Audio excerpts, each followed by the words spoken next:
All right, good day, everybody. What's up? How you doing? Just gonna give people time to get on, and hope you guys are having a wonderful day. First of all, for all the dads out there, happy Father's Day. Happy Father's Day.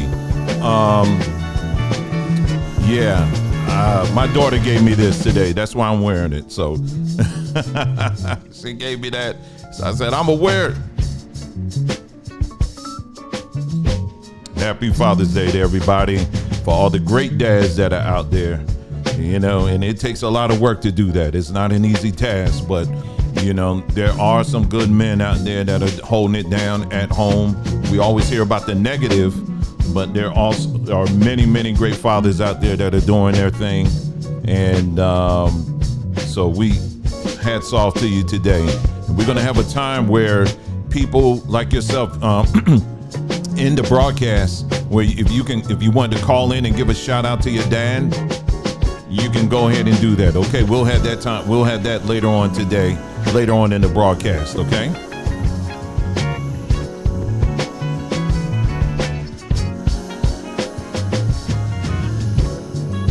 All right. Just gonna give it about probably less than a minute. We're gonna go ahead and get things started here, and we're just waiting for people to get on, and then we're just gonna start rolling.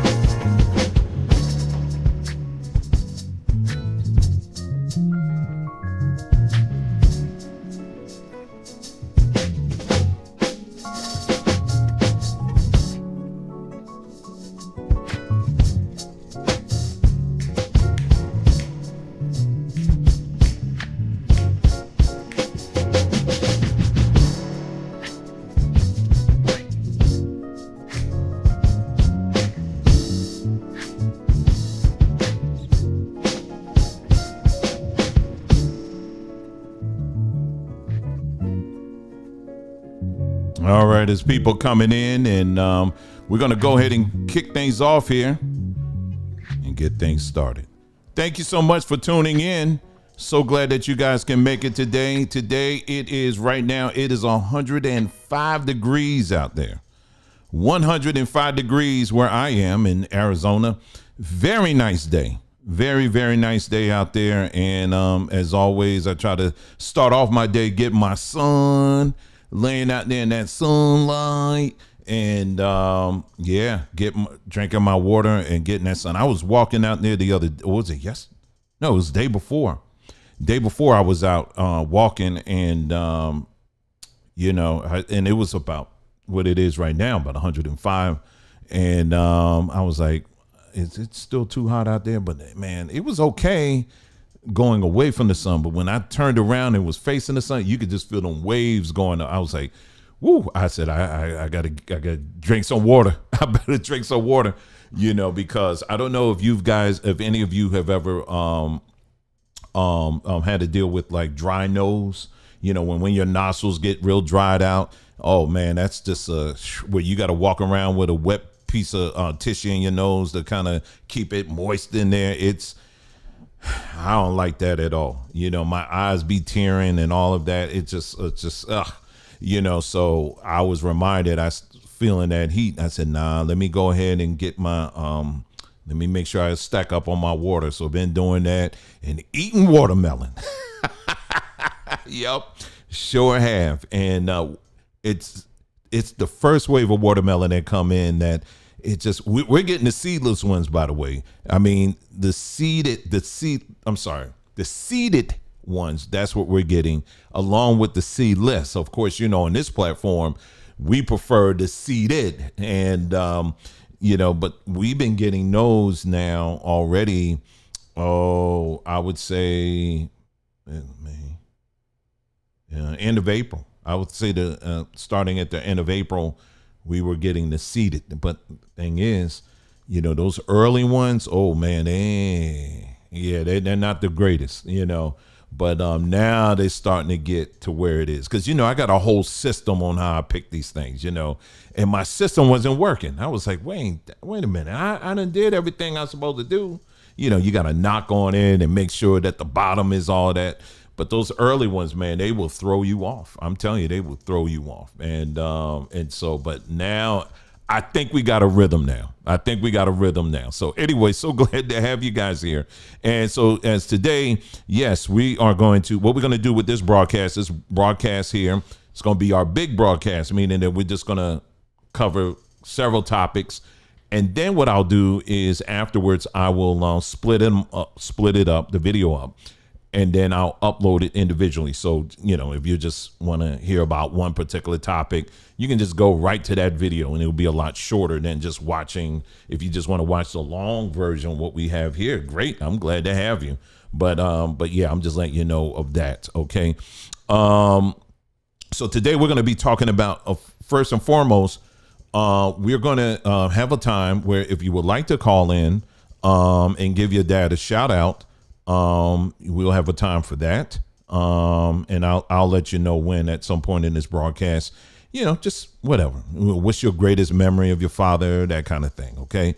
So we'll have a time where people can call in for that, so we're dedicating this time for that.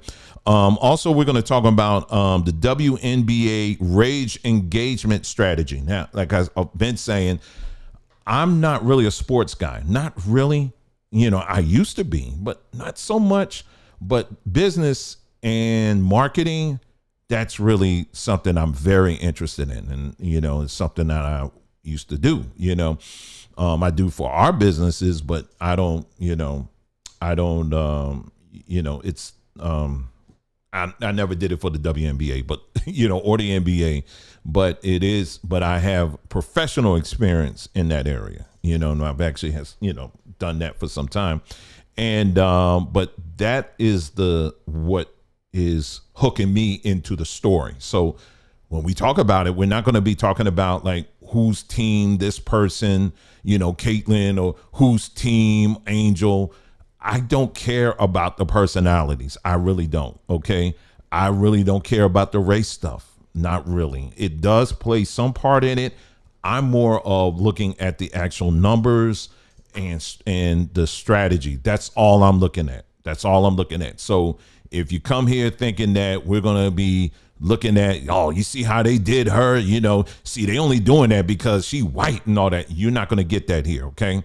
We're just looking at, when you're talking sports, that's what I'm about. I'm about sports, the actual game. And I'm also about, the marketing and the business decisions that are being made behind the scenes. And we're going to look at, what's really going on with that. And we did a video recently where we talked about some of that. And but I'm going to build on that and give some more examples that I was able to put together along with some hard numbers. And so that's what that's how we're going to look at this. And, the WNBA, it seems like, along with certain individuals in the sports commentary field, it seems like they're going with this rage engagement strategy. I'm going to talk about what exactly that means when we get into that, and why that is a complete and utter fail. And I'll tell you why about that in a moment. And then later we're going to talk about Bots USA. I'm going to talk about how the United States, there was an article, there was a report that was just put out. It was in the Japan Times, talking about how the United States played an active part in pushing anti-vax memes and posts all throughout social media. You heard me right. Anti-vax information. And so it was a full report that just came out. We're going to dissect that. We're going to go through that story. And I'm also going to share a personal experience of something I just think I came across very, very recently on this very topic. And we'll get into that as well, because you also got technology, AI technology and all that involved in it. So, of course, I'm very, very interested in that. So we're going to get into that as well. So, again, big shout out to everybody that's joined us in the chat. If you're just watching us on the recorded version, welcome. So glad to have you guys here. Anyway, so it's Father's Day, coming out of the religious space. Christian, when I was in the Christian world, people would recognize and acknowledge Father's Day. That's what it is. And then when I got into the Hebrew world, all of a sudden now every holiday, you better be careful now, because Father's Day has got a long, dark history behind it. Father's Day is really acknowledging this God or that God and that deity and all of that. And this is the ties that Father's Day really has. So if you dare even acknowledge Father's Day, what you're really doing is giving praise and honor to these deities.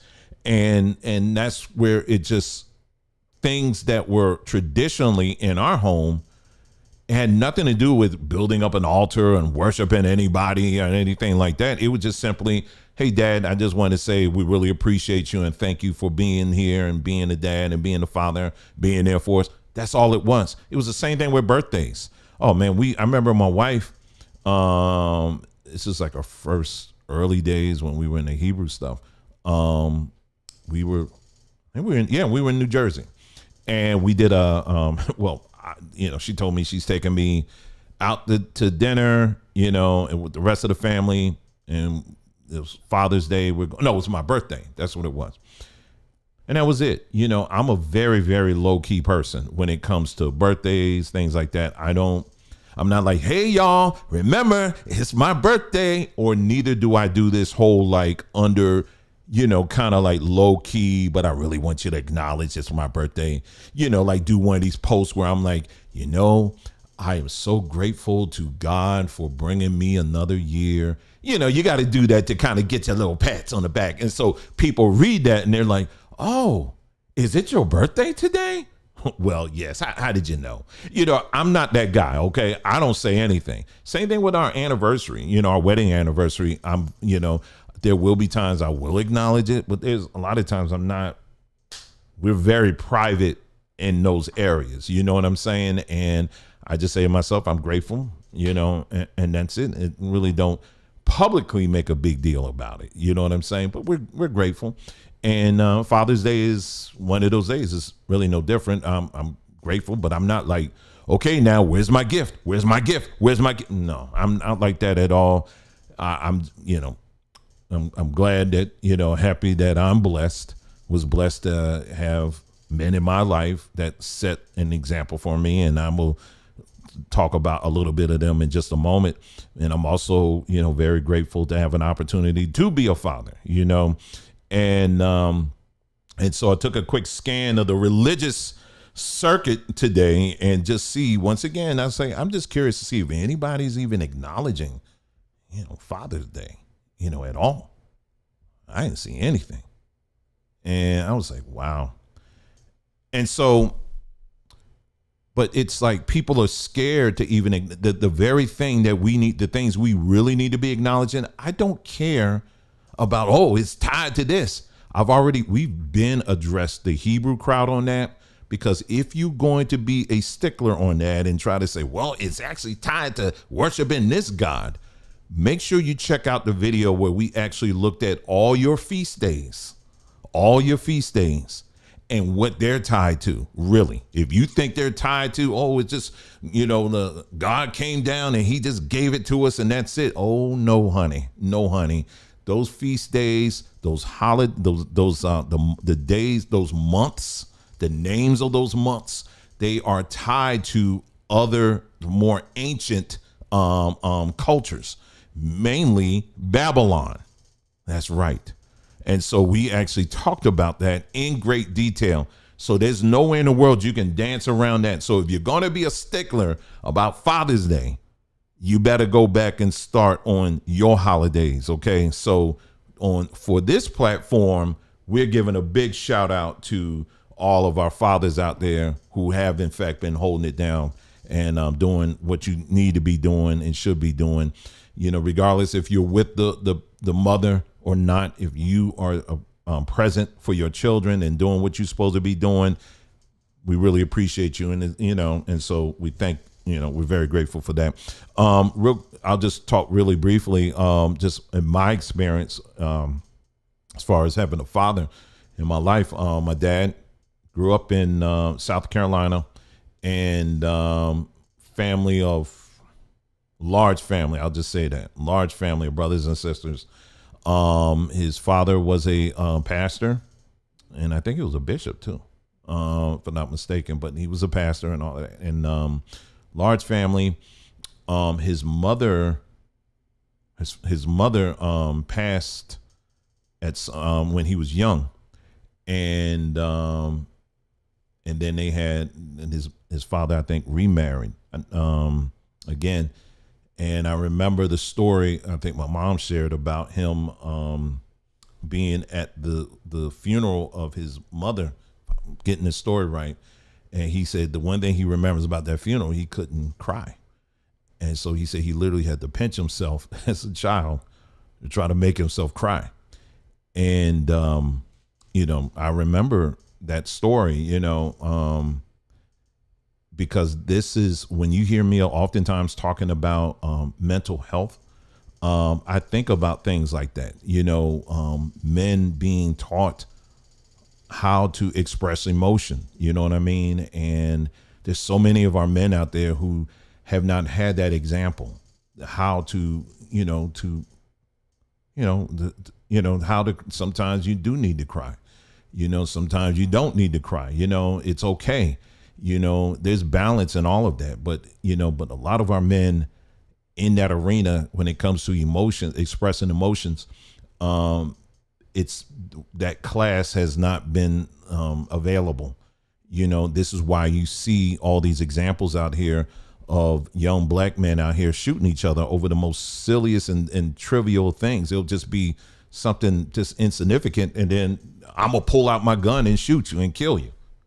I mean, it's like, okay. Or there's the ton of videos you see, many of our black women, same thing, over the smallest of stuff. Next thing you know, they in windmills, pulling each other's hair out and nails off over the smallest of things. And it simply starts at home. That starts at home, and teaching our young people in the area of emotions, and when you don't have those examples, you just start emoting all over the place, and it leads to so many other things going on up here, and it bleeds off into your relationships and everything else in life. And so, and then there's other ton of stories, my dad had shared or whatever, but all in all, he went to college, he did most of his college, and then he came up to Philadelphia. And I know he worked as ice cream. He worked with Mr. Softy. Some of y'all know Mr. Softy ice cream truck. He used to drive that. And then eventually my uncle, who worked at a steel factory, was offered him a job there. And my dad worked up in that factory. Because of his college experience, he was able to get into management. And but this was during the time. This was in Northeast Philadelphia, and anybody that's familiar with Northeast Philadelphia, it was in that day. It was, it was very racist back then. Them folks in there. It was basically you had Irish and Italian, in that area. It was a very, very racist area, and so So as a black man in management in a steel factory in Northeast Philadelphia, it wasn't different. It wasn't easy for him, as you can imagine.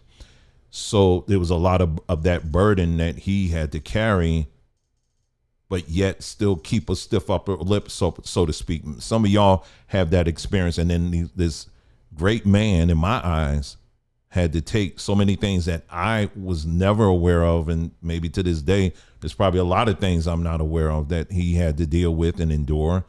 But yet he was there, came home. He didn't take it off. He didn't take that frustration on my mother. In other words, I didn't see him beating her up and all this other stuff, where he was just, and for some people, that could have been understandable in a crazy way. Of course, that's, abuse is never understandable. It's never, a good thing. But I'm just saying, once you understand why someone does it, it makes sense. It's still wrong, but it does, at least you understand why. But my dad had the discipline to whatever frustrations he may have to endure during those times, not to take it out on my mother, nor did he take it off on me. And I can remember him taking me to the park when I was trying to learn to ride the bike. It's in Philadelphia. And, he would work night shift, and I've worked night shift before, and it's not easy. And so during the day, I remember he took me to the park one day, and he fell asleep on the bench. And there was in the park, this is in Philadelphia, there's a hill. Well, hills in Philadelphia, in North Philadelphia, it's like concrete or, and so I'm riding down there, man. I was going so fast. I remember I slipped and fell, skipped my knee, and I still had the mark on my knee to this day. If I could lift my leg up high enough, you will see it. Skip my knee up. Oh my goodness. And then of course he took me home and all of that. And, but he was like, listen, I'm going to take you. I'm going to do something. I'm going to spend a little bit of time with you, but he worked all night, and then my dear, dear precious mother, back then, the solution was straight up alcohol. And of course she knew. So she said, oh, I'm going to, she poured alcohol. Now it's an open wound now. Like I said, I still got the mark on my knee. I remember looking at it and it was pink. Okay. It was skin. And so she took that alcohol, poured on it. Woo!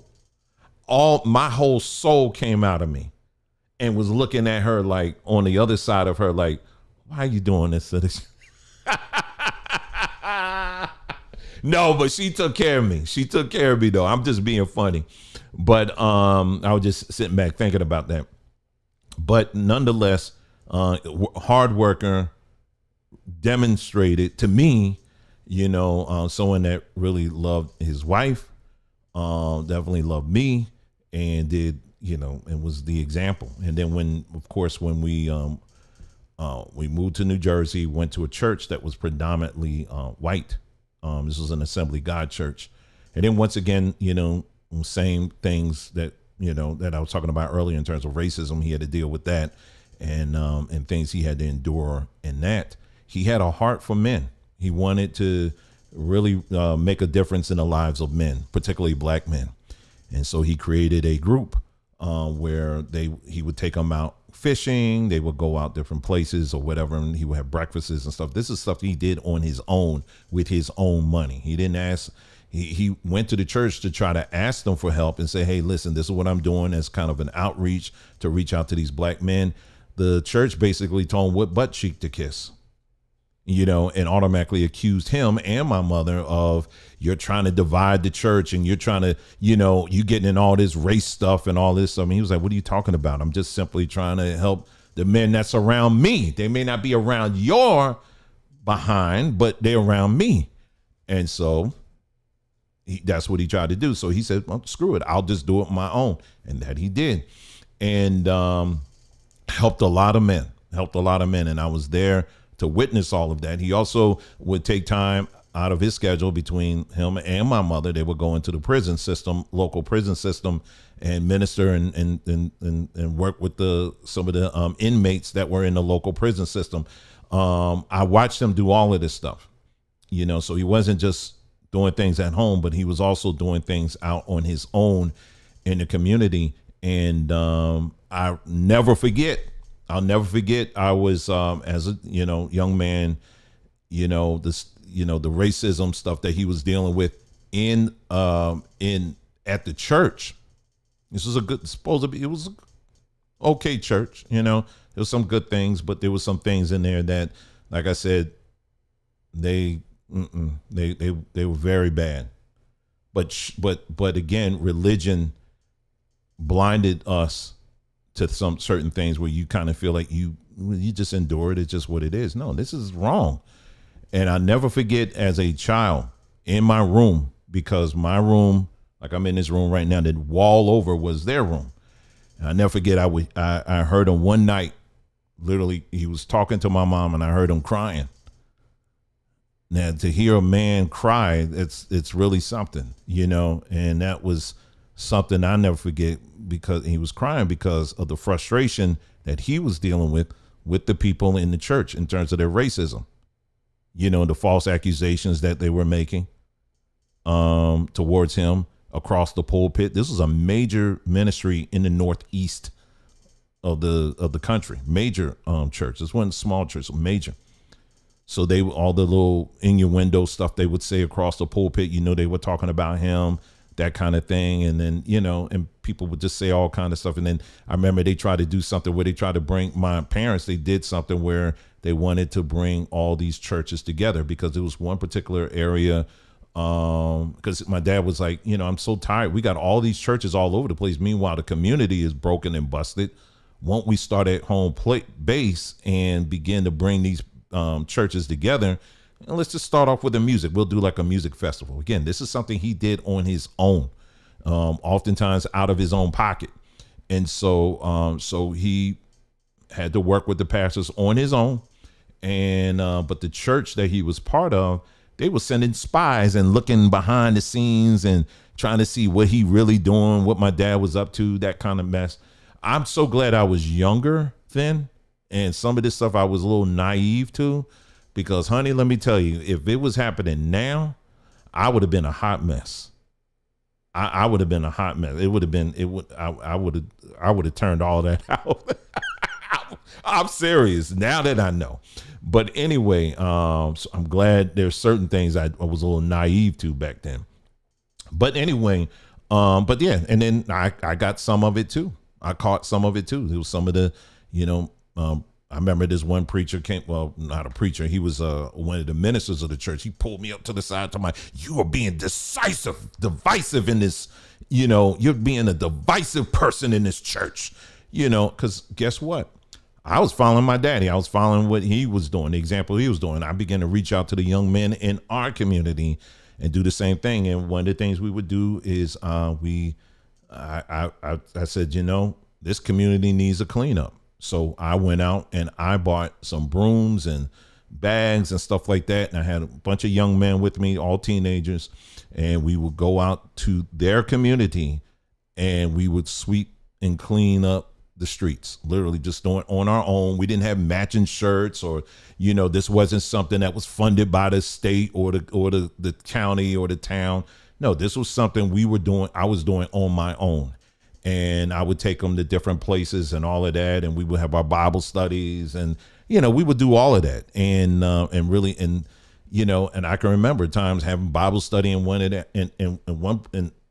particular house, and literally got my Bible there, and roaches just crawling all over there, and then there was another person that we went out and bought some groceries for them, and took it, and we went to Camden. And literally, they just shoot. You can hear the shooting, gunfire, and everything. Roaches crawling all over the place, and all of that. And but we would buy groceries, for individuals, families that needed it. But it was between me and a couple of friends of mine. We just got together and said we do this on our own, and yeah, we did that. But I learned all of those things from watching an example of my father, and so even today. There are certain things that I do that I know it's because of the examples that I saw coming from him. And, but he would not be all the man he is today if it wasn't for his wife, my mother. And so them working together, seeing them work together gave me something to aim for when it came down for me to look for a wife. I said, I want someone that's kind of like that, And I saw that in action. When he was down, she encouraged him, and and then vice versa, you would see that kind of stuff. So that was a great example for me, and that's something that helped me and carried me. Now moving on to my father-in-law. I had a few opportunities to meet him. He's gone too, but he was a very funny man. I could tell he was a very dear man. I could also tell he very much loved his daughter, but he also knew, he trusted his daughter, and I remember when I, went to go up to meet him to have the talk, cause I don't know, nowadays it's kind of like, I don't know, these young people now, they just pop up and show we married, and it's like the parents have no input in any of this. And the parents, they need, I don't, let me just say this, it may sound a bit old fashioned, but listen, if you're out there and you're considering to get married, you do need to involve your family in that. Okay. I don't care if they're straight up certifiable crazy, then no, then maybe not. Okay. But at least bring them by the house. You know what I'm saying? At least before you jump the broom or whatever it is that you do, people do these days.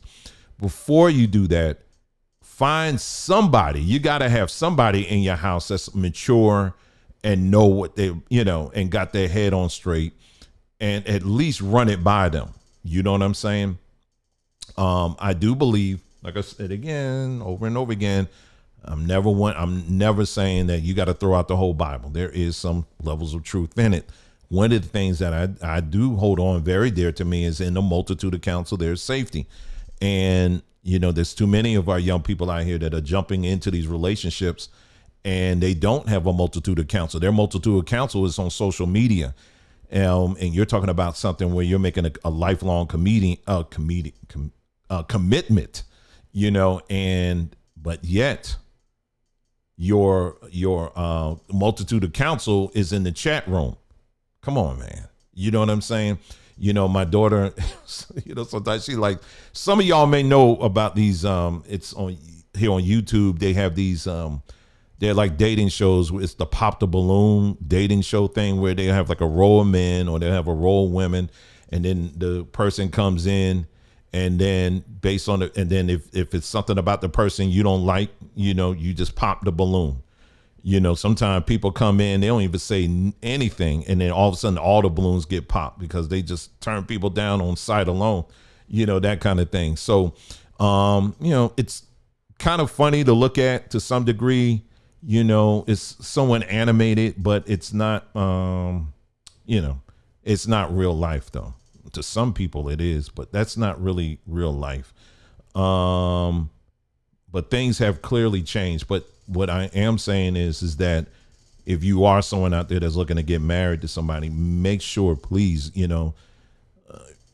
involving your parents, at least if they're around, I think that's, well, I know it's a wise thing to do. And so anyway, getting back to her father, I flew up to Philly and met him, and we went to, I think it was the lodge. He was part of some lodge, like a VW, like a veterans lodge, that kind of thing.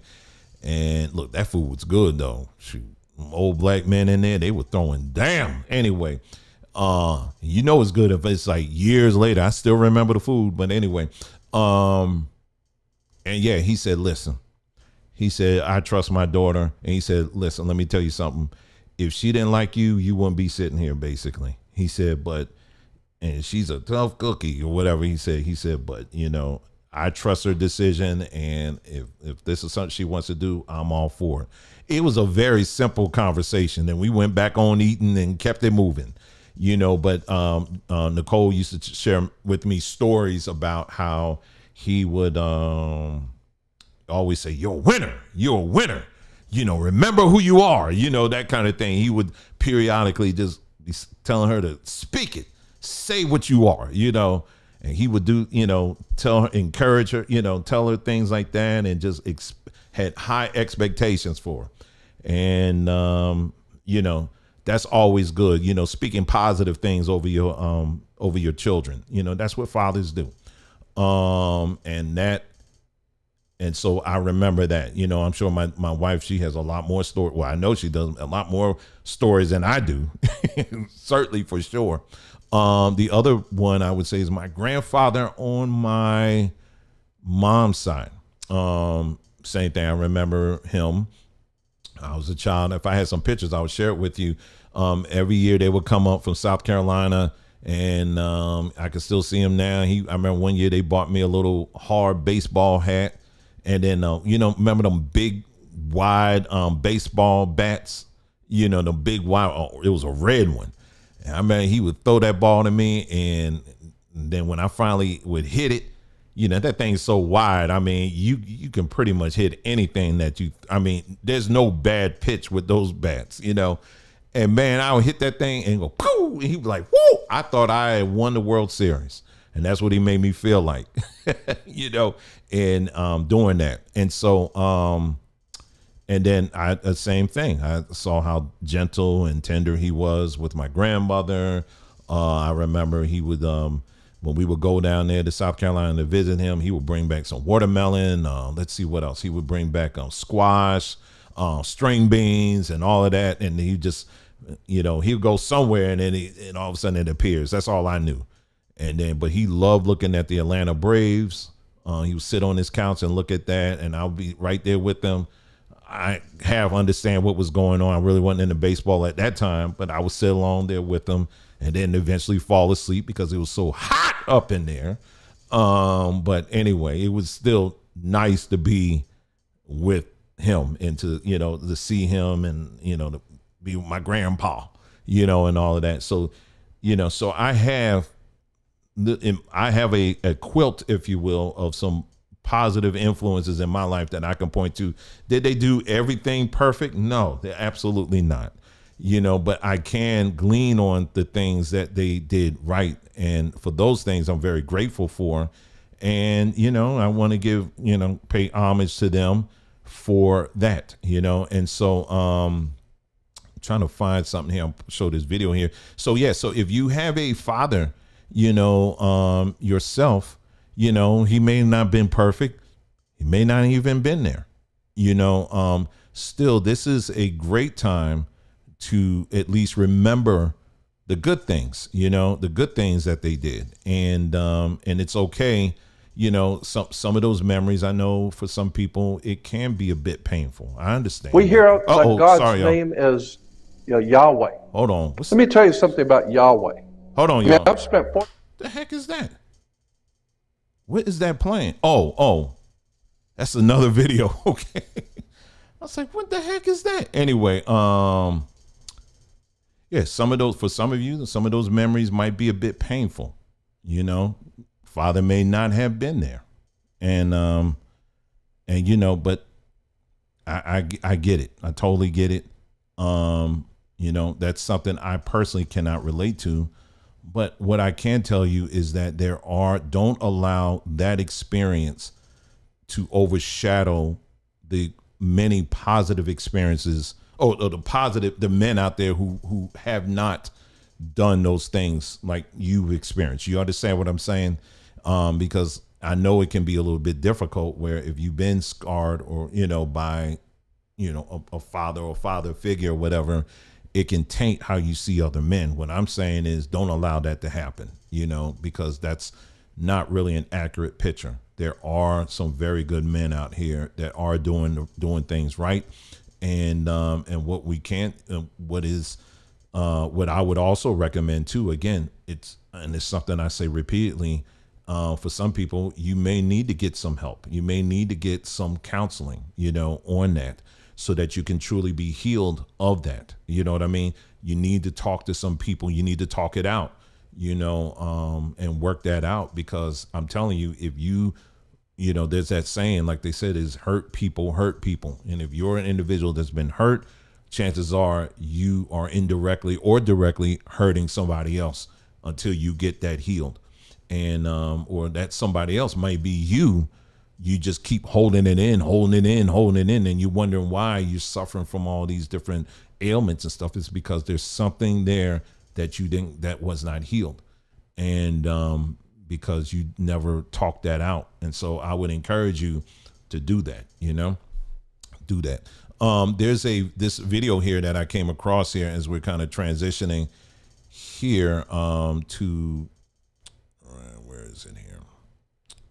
I thought it was really nice. I was going to make it into a short. Maybe I still will, but I thought this was really cool here. And this, this is what I want to play. Hold on.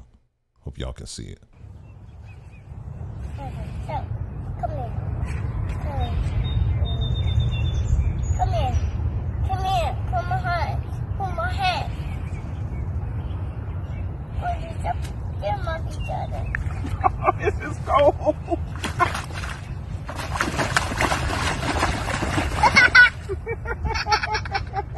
Buddy puddles.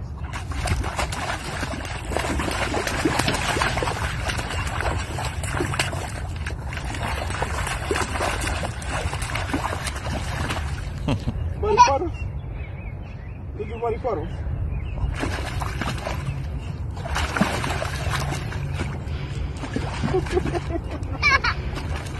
Whoa, I don't want you to fall. I don't have to wash your hair and everything. Muddy puddle.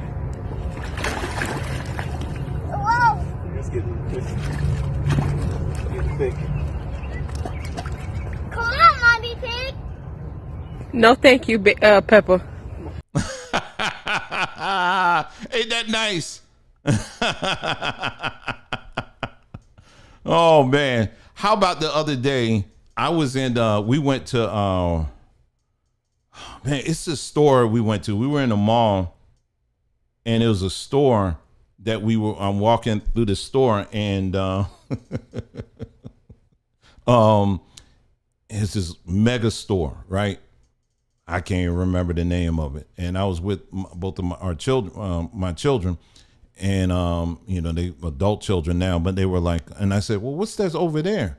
And they was like, oh no, not that store, not that store. I honestly, I didn't know anything about the store. I was like, what is that over there? But apparently this huge store, they got like everything. It's like, I mean, it's like, imagine a Walmart combined with a Dick's Sporting Goods, and they got a bowling alley. They got all kinds of stuff in there. I was like, dang, what it? So anyway, so I was like, okay. They said, and I was like, well, we ain't got to go in there. That's cool, you know, because I didn't care. I was just glad to be out. And so anyway, we go in there, and what was the point I was bringing out in that store? Let's see. Went in the store. There was something about this store that I was going to bring out. I forgot. It'll come back to me. It was something about that store. What did I experience in there? Wait a minute. What was it? I can't remember. Anyway, well, I will say this. I was very surprised because I'd never been in a gun store here in Arizona, but they had this gun store, and that's what it was. That's what it was. I had to keep it talking a little bit. Okay, so they had a section in there. Yeah, they had a gun store. That's separate. Okay, but they had a section in there. We went to the sports section. They had, of course, I had to show our children, our grown children. I still got it. They had the weights and all of that, and I was like, yeah, look at this. See, all you got to do, all of that, right? And then they had a hula hoop. And the hula hoop, I remember as a child, I had not done a hula hoop in I don't know how long. And as a child, I used to do that thing and then, had that thing going and all that, right? And so my son did it, who's a lot more fitter and skinnier than I am, He did it and he was able to get that thing to go around and all that. And it was like, I said, okay, let me do it. I couldn't even get that thing to go around. I was like, is this a belt? Because I couldn't even get the thing to go around. I was like this. And they had sitting up there laughing at me. And I said, I feel so bad. But in truth, the hula hoop, it was smaller. It was for small children. So if it was a larger one, I could have done it. Okay. In fact, I think after this broadcast, I'm going to go back and prove it to y'all. Okay, that I still got it with the hula hoop. Look, you can't do that now as a straight man because, hi, can I join? No, I ain't trying to do all that. But, but anyway, but yeah, so again, hope all the dads out there, you have a good one and make it a good one. So anyway, so let's move on to our next topic here. Let me move this back here because I have this habit of not putting things back and then I have windows all over the place. Okay, so all right, so let's go ahead and move on here. We're gonna let's just take a short break here and just remind you again, if you're not familiar with sabattree.com, make sure you go ahead and check us out over there. Okay, let me bring the site up very quickly here. This is going to be super quick, and then we're going to move on to our next segment where we're going to be talking about the WNBA. Okay, let me get this up here. Here we go. Sabattree.com. Oh man, we got a whole lot of stuff here. We got some things that we're going to be releasing very soon. I would say within the next couple of weeks. Okay, and I know Nicole somewhere, I ain't tell her and all that. What did you tell him? Yeah, it's going to be very soon. And, and it's something that we have been testing out and I absolutely love it. And it's not even that expensive at all. And so anyway, Sabat Tree is a store, online store that we started some time ago. And basically, we got tired of seeing our people getting sick and dying off. And we wanted to do our part to address these things from a natural perspective. And so here we go. So that's what we did. So if you take a look, there's a whole bunch of things in here, a whole lot of different things in here. I'm not going to go through all of them at all. I'm just for this go around because we'll be here, as you know, we'll be here all day if I did all of that. But we have all kinds of things in here. For people who have questions about certain things, let's say we're not doctors. But let's say if you're like, hey, listen, I'm dealing with this. What are some of the herbs or, things that are out there that you know of that will address that? And even if it's something that we don't sell, we will still, try to respond to you and or point you into the direction of people who do know. Okay, so you can use us as a resource like that too, So we have all kinds of things like, the turmeric 50/50 pepper capsules. That's turmeric. It's not just pepper, but it's also turmeric. And then it's pepper, and then it's black seed. I don't know of anybody else out here that's doing that, but we are. That's something we came up with on our own. Then we have our sea moss bladder. When it comes to sea moss, I know for some people going through the whole process of soaking it overnight and all that stuff, sometimes that can be a bit. But what we have are the sea moss, bladderwrack, and burdock root capsules. So you can take it as a capsule. This is our 50/50 pepper if you want it just as a seasoning. We got that as well. We have things for the body, very, very, very much committed to putting things on our body that is close to as 100% natural as possible. Same thing with dental care. You better not be out there brushing with AIM or some of these other demonic of toothpaste out there that's designed to rotten your teeth out so you can go to the 4 out of 5 dentists and they can make more money off of you. No, we're about trying to restore and to heal the teeth, so we got a whole line of stuff out there on that. Soaps, creams, all kinds of stuff like that. It's just a whole bunch. So again, if you haven't been here or if you haven't been here in a while, come and check us out. The website again is sambatree.com. That's SAMBATREE.com. Sambatree.com. Check it out and really appreciate all of those who have who have come and bought things, and really appreciate y'all very, very much. And thanks again. Take care. Let's see. Let's move on here to the someone said we should put the soursop drink on bulk. Hey, don't mess with us. We may do that. Because that soursop drink ain't no joke. It ain't no joke out here, man. That thing ain't no joke. Anyway, especially like you want smoothies and you want some soursop. Well, we got you. We got you on that one, so you can check that out. All right, so let's move on to the next topic. Okay. We'll move on to this nenext topic, talking about the WNBA rage engagement strategy. And what am I talking about here? Now, again, someone said, do I have a Juneteenth special coming up? I don't know. Are you talking about like the video thing that I did that other year? If you're talking about that, I don't have anything planned on that. I haven't thought about that. Anyway, maybe it's Juneteenth now. Maybe this is the Juneteenth special that we're watching now. But anyway, I didn't think about that. It's a little. See, you should have told me a few days later. No, I'm just playing. But anyway, let's get to our topic. Talking about the WNBA. As I said at the beginning of this broadcast, I am not someone that am very active and follow sports down to the T. I used to be, depending on the sports, like college football. College football, I was really all into that. NFL to a certain extent, I was into that. NBA, I wasn't really a basketball guy. Even though I played in high school or tried to play, but I would follow it to a certain degree. But I really loved college basketball. I really liked. But as I've gotten older, I really have kind of lost interest in it, especially when you start understanding what really is going on. That is just, they're still slaves at the end of the day.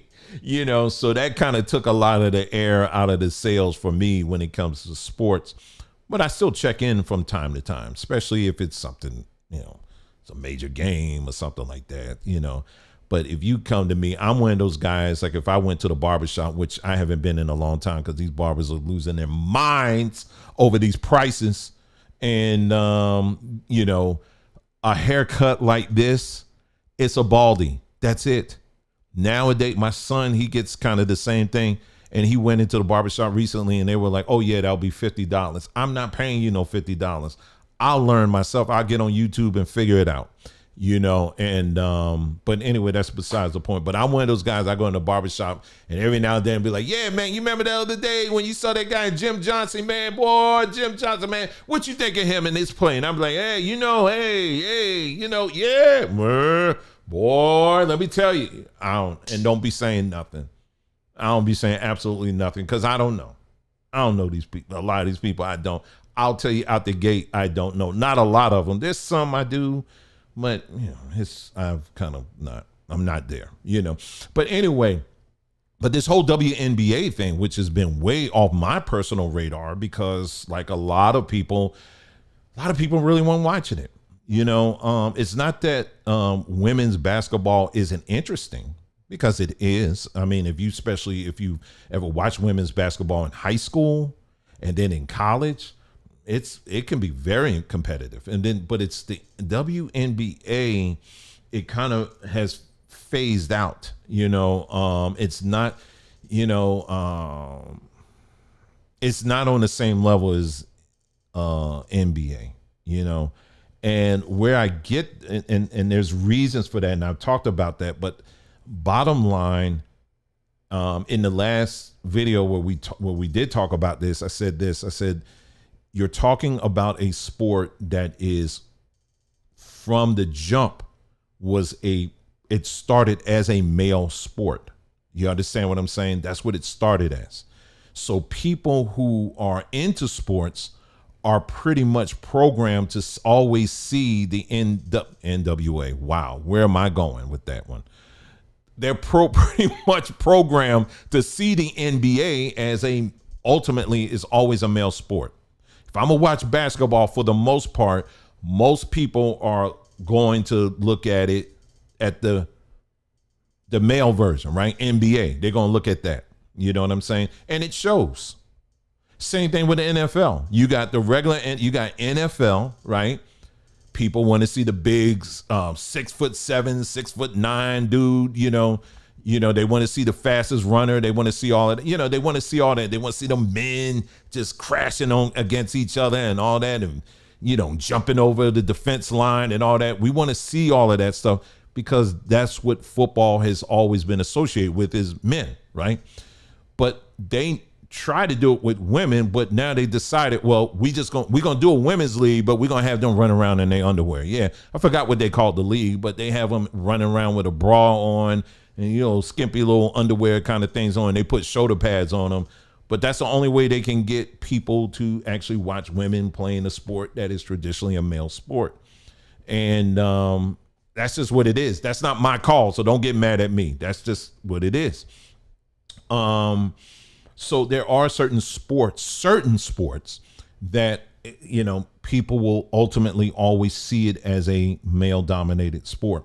So that's one thing that the WNBA has, it's always going to be competing against that. Okay. That's one. Number two, another factor is, and I guess this ties to number one, what I just mentioned, is that because it's pretty much a male sport, watching women do it, even though it's competitive, it's kind of like watching a lighter version of the sport. I'm just talking very plain and very real. That is not discounting the competitiveness of women, period. Because in these other examples I'm gonna give, it's gonna prove that's what I'm saying. I'm not saying that at all.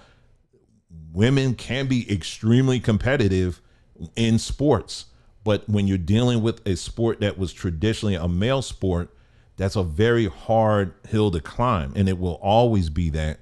And it's just certain things that this crowd, this demographic out here, are looking for that they're not really going to get when they're watching WNBA. Now, over time, that could change, but I don't see that happening anytime soon. I think it will always be, for the most part, a male sport. I just think that's what it will be. Now, that's the second thing. Now, the third thing is something I brought up, and then I brought up an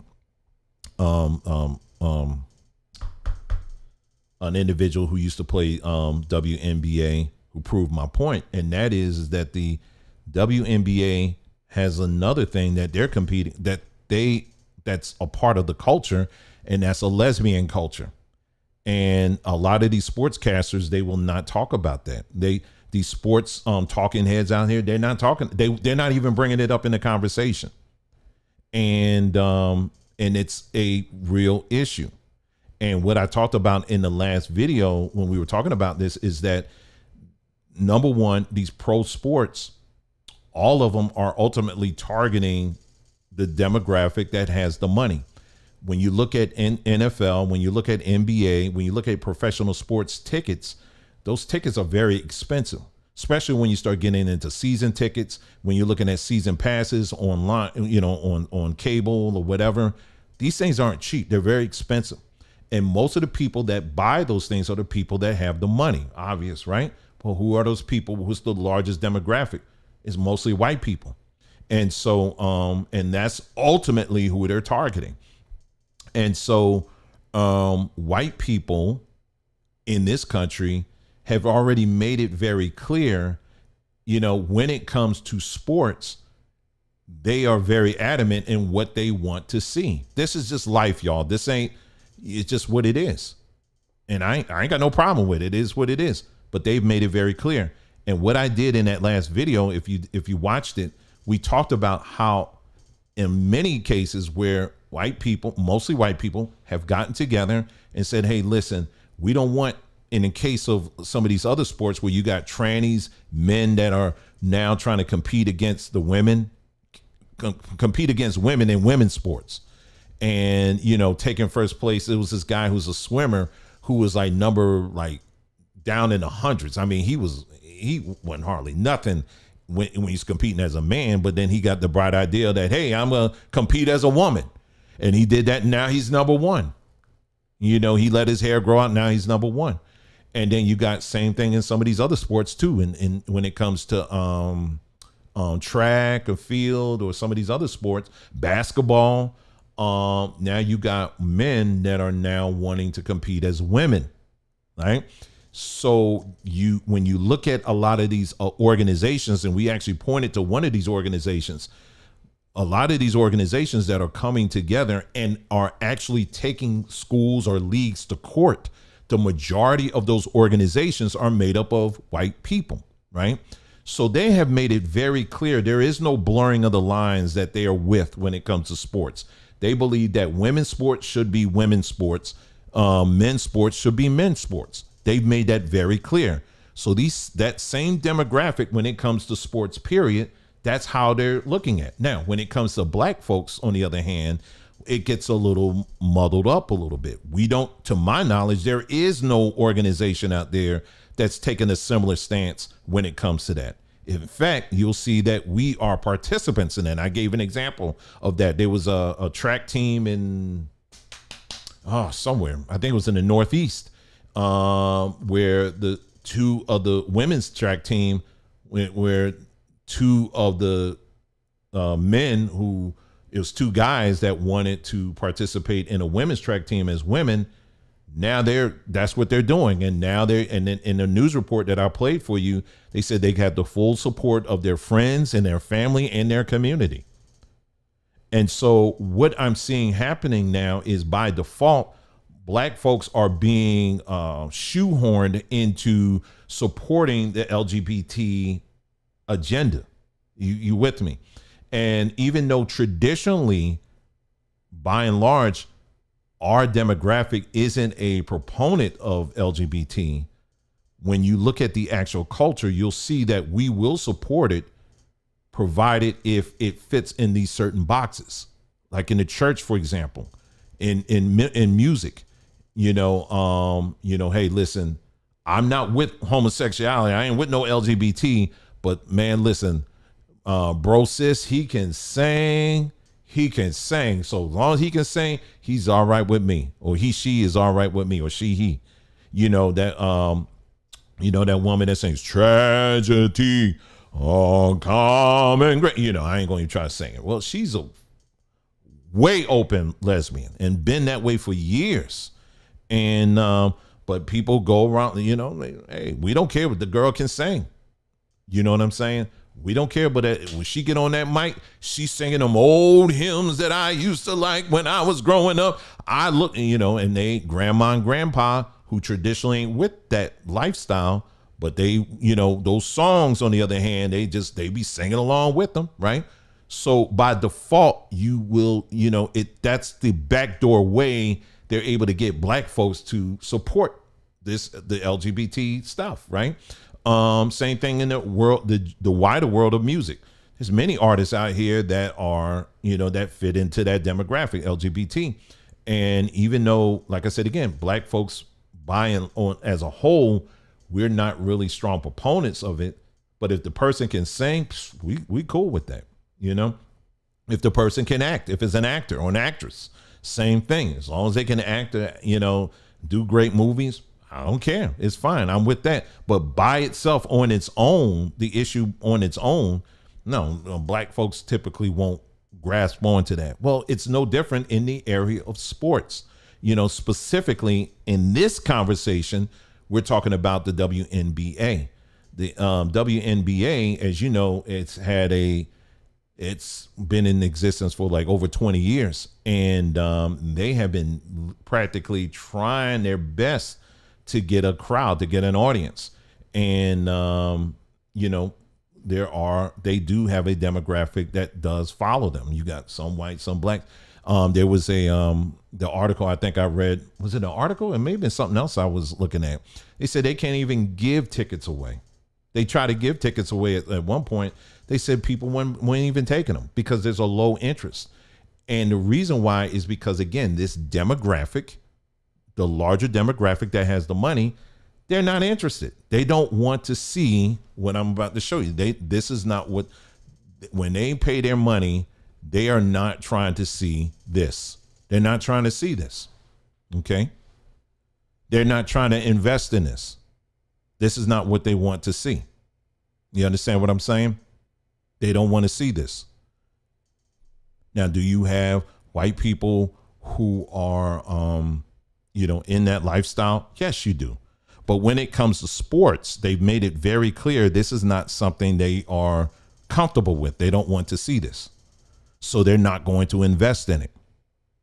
It was funny. I was watching something the other day and they're trying to have Caitlyn now, her critics, they're trying to push her. They're like, okay, well, you may be good at what you do, but you need to speak out more for, you got to speak out more for black injustice. And you got to speak out more on, LGBT, well, not LGBT, on gender issues.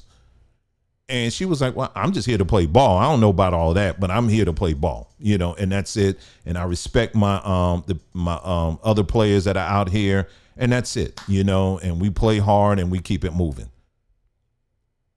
But these black commentators, what they're doing now, they're depending on something, what I call rage engagement. And what they're doing is now they're trying to get black folks to get so enraged at the fact that Caitlyn's getting all the attention, but look at all these other players that are good. Look at AJ and look at Aja. Sorry. Look at this person. Look at that person. Look at Angel.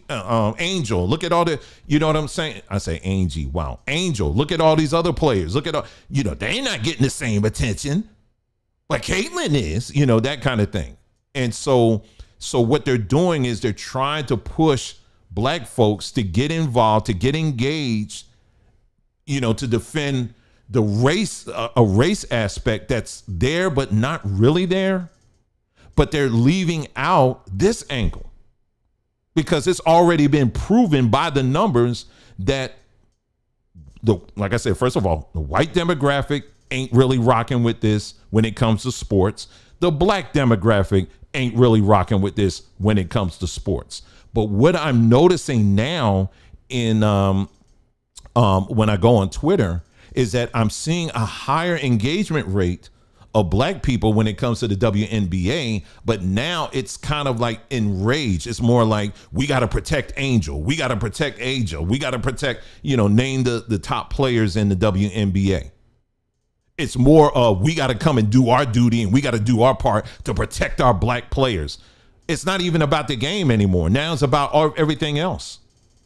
You can't, that is not a good marketing strategy. And okay, and I'll share a little bit more with that. Let me just show you this. So they're not into this. Do you remember when Brittany Griner, she did this? She was, and she's out here, with her wifey, in the swimming pool, taking up shots at the pool. You know how pools have some pools you can buy the little basketball joint, basketball hoop or whatever. She's out here taking shots with no shirt on. Now, the last I checked, she's a woman. So let me ask you something. So here's the thing. The NBA and a lot of these other sports genres, whatever, they're very big on players being good, doing good on the court and also off the court. And they're very big on, how they have to set examples, especially for the young people and all that other stuff, right? And so right now, they're all on Caitlyn and saying that she's got to set an example and tell people and lecture people about her white privilege and all of this other stuff, right? They're riding her on that, but I don't hear anybody talking about this. Now, let me ask you something. Do you think this is setting a good example for young women who may want to get into basketball? Let's keep it a buck. Because truth be told, not all black women, or not all women, sorry, that play basketball are lesbians. They're not. But when you look at what is constantly an issue that keeps coming up, this is the messaging that the WNBA is putting out. And what you're literally doing is you're shooting the foot of the potentials out there who really want to get in, you know, who really want to support, but they ain't checking for you. They're not into this. And like I said, I'm wrapping this part up, but I'm going to show you other examples of what I'm talking about, okay? Because on the flip, okay? So the narrative that a lot of these commentators are trying to draw is, well, the only reason why they're all on Caitlyn is because she's white. No, yeah, that may have that's partly the reason. But I will tell you the bigger reason why Caitlyn has the fan base that she has is because, yes, she's white, but number two, she's straight. Because I'm going to tell you right now, if she came out there looking like a linebacker, I'm going to tell you right now, she wouldn't be packing out stadiums like she's doing right now. Let's be honest. They ain't with that. Look at U.S. Soccer, U.S. team, the U.S. Women's soccer team. They had the I can't even say her last name, but the team captain. She was constantly out here. Now, women's soccer is also can be very competitive.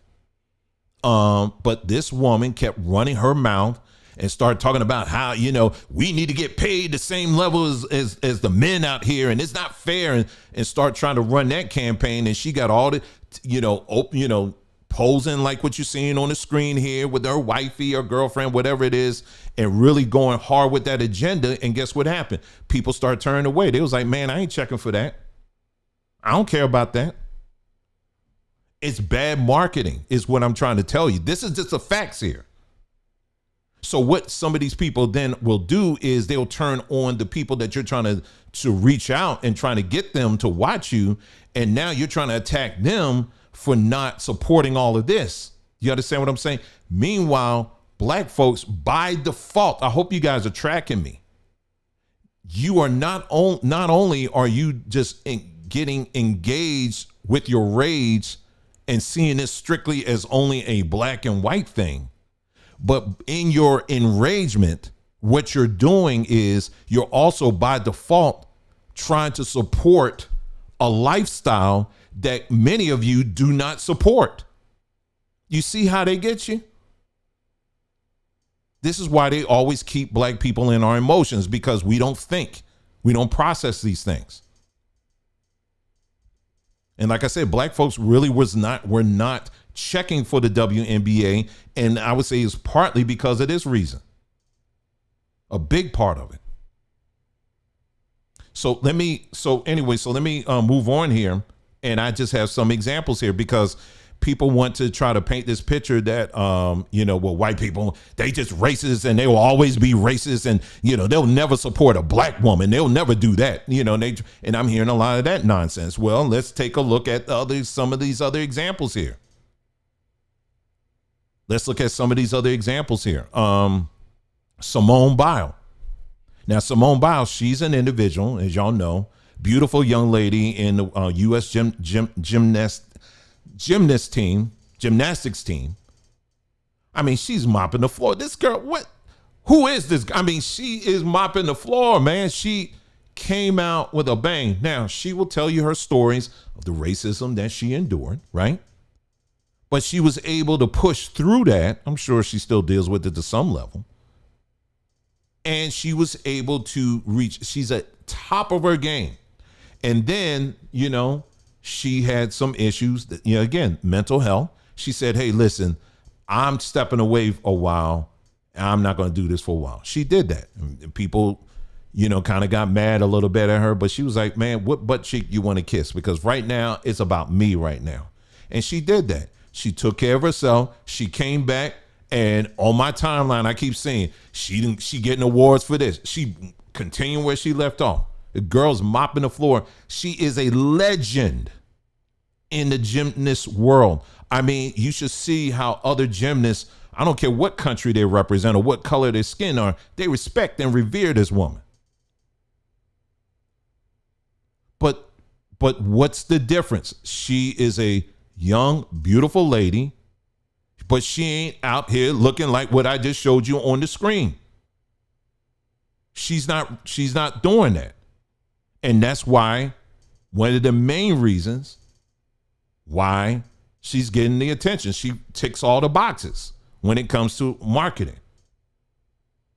Tiger Woods is the same thing. Tiger Woods was another one that came in a sport that was predominantly white. Now, he will tell you his same stories about what he went through in terms of racism and all that, but he overcame that.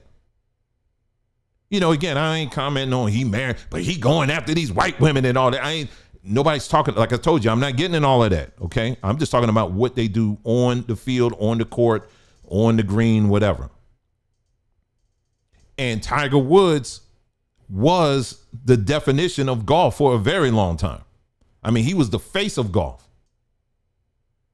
because people came to respect him regardless of his color.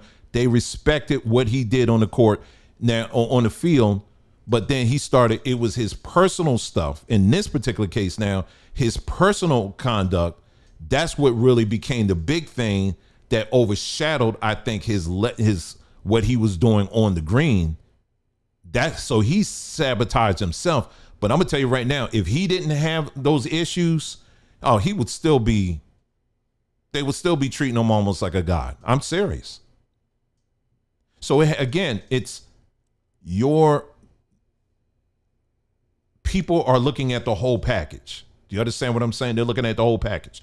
Venus and Serena Williams. Well, it's interesting because Serena just came out with a statement about this whole Caitlyn stuff.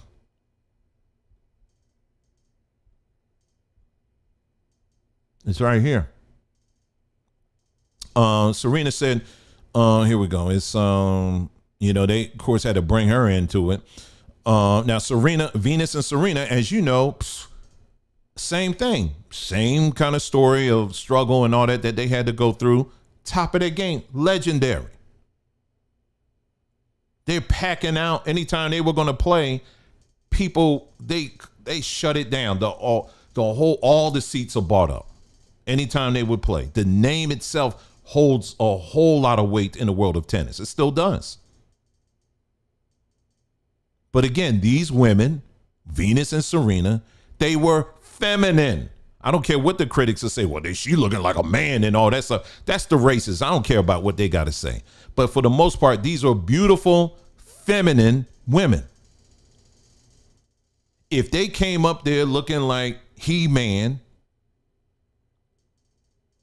and Skeletor, people would have some problems with that, especially in the world of tennis. They would be like, you might be able to play, but yeah, you can't be coming up in here looking like some men in a skirt. We don't do that.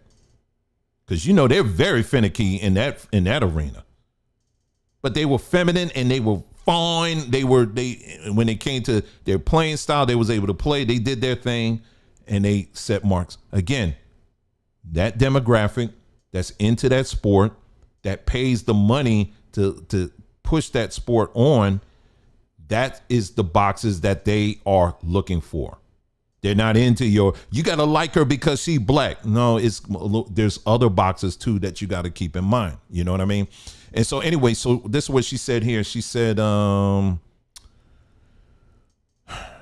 okay, here it is right here. It says, amid the ongoing drama, Williams had heaped praise on Clark for not letting it affect her on the court, while suggesting her critics are jealous of what she is achieving. I just love that she tried to stay grounded and that she doesn't look at her social media, the tennis legend told Associated Press at the premiere of her docuseries In the Arena, Serena Williams. She said, I get it. I don't either. And I think it's so important to continue doing what she's doing. And no matter what other people do, if people are negative, then it's because they can't do what you do, basically. And hopefully she will continue to do what she's doing. So basically she's supporting her. You know what I'm saying? She's supporting her and saying, hey, listen, because she understands being at the top of your game. You're going to get stuff from both sides, but you got to stay focused and keep it moving. It's these other peons out here that's throwing all this other, like I heard Stephen A the other day, he's bringing in, talking about how is Caitlin Clark and Coretta Scott King and Martin Luther King in the same sentence. I don't even understand how he was able to do that, but he did it. I didn't even get that. And so, but again, what is the part of this equation that's drawing that where Caitlin is able to bring the crowds that she's bringing? It's because of the fact, of course, she's a great player, right? But also, and she's proven that, but also she's straight. Of course, she's white. That has a lot to do with it, but she's straight. That's the big elephant in the room that they don't want to even bring up. They don't want to bring that up. All right. So that's Serena Williams. Let me bring up another one here. Let me just say another example here. Women's track. Now, women's track again. Now, I absolutely love watching women's track. I love watching women's track because them women it's something about watching a woman run. When y'all be running, it just be, I don't know, especially those short women, man, they just be like, I mean, y'all be flying. Now, the brothers be flying too, but this when especially black women, when y'all running, it's, I tell you, I absolutely, in this house, we love watching women's track. We love track, period. We like watching track. And so, but again, this is a sport. When those women are on the track, now, do you have lesbians that are on these track teams? Yes. Do you have gay men that are on these track teams? Yes. Carl Lewis, anybody? But yes, but when these people get on the field, there ain't no talking about, yeah, this is my husband, this is my wife, and all this other stuff. There's not that. Now, you do have one who is lesbian who did come out recently and said, yeah, this is what I am. But the sport in general itself, when it comes to track, it does extremely well in terms of marketing and likability across all these different sectors, because you're not bringing in that other stuff. Do you understand what I'm saying? When they're looking at these athletes, they're seeing women and they're seeing men. It's very straightforward. You know what I'm saying? Now let me bring in this other. Oh, so I said women's track. Now let me bring in Gabby Douglas. Now, how many of y'all remember Gabby Douglas? Now, Gabby Douglas, she's another. She was a one that competed in.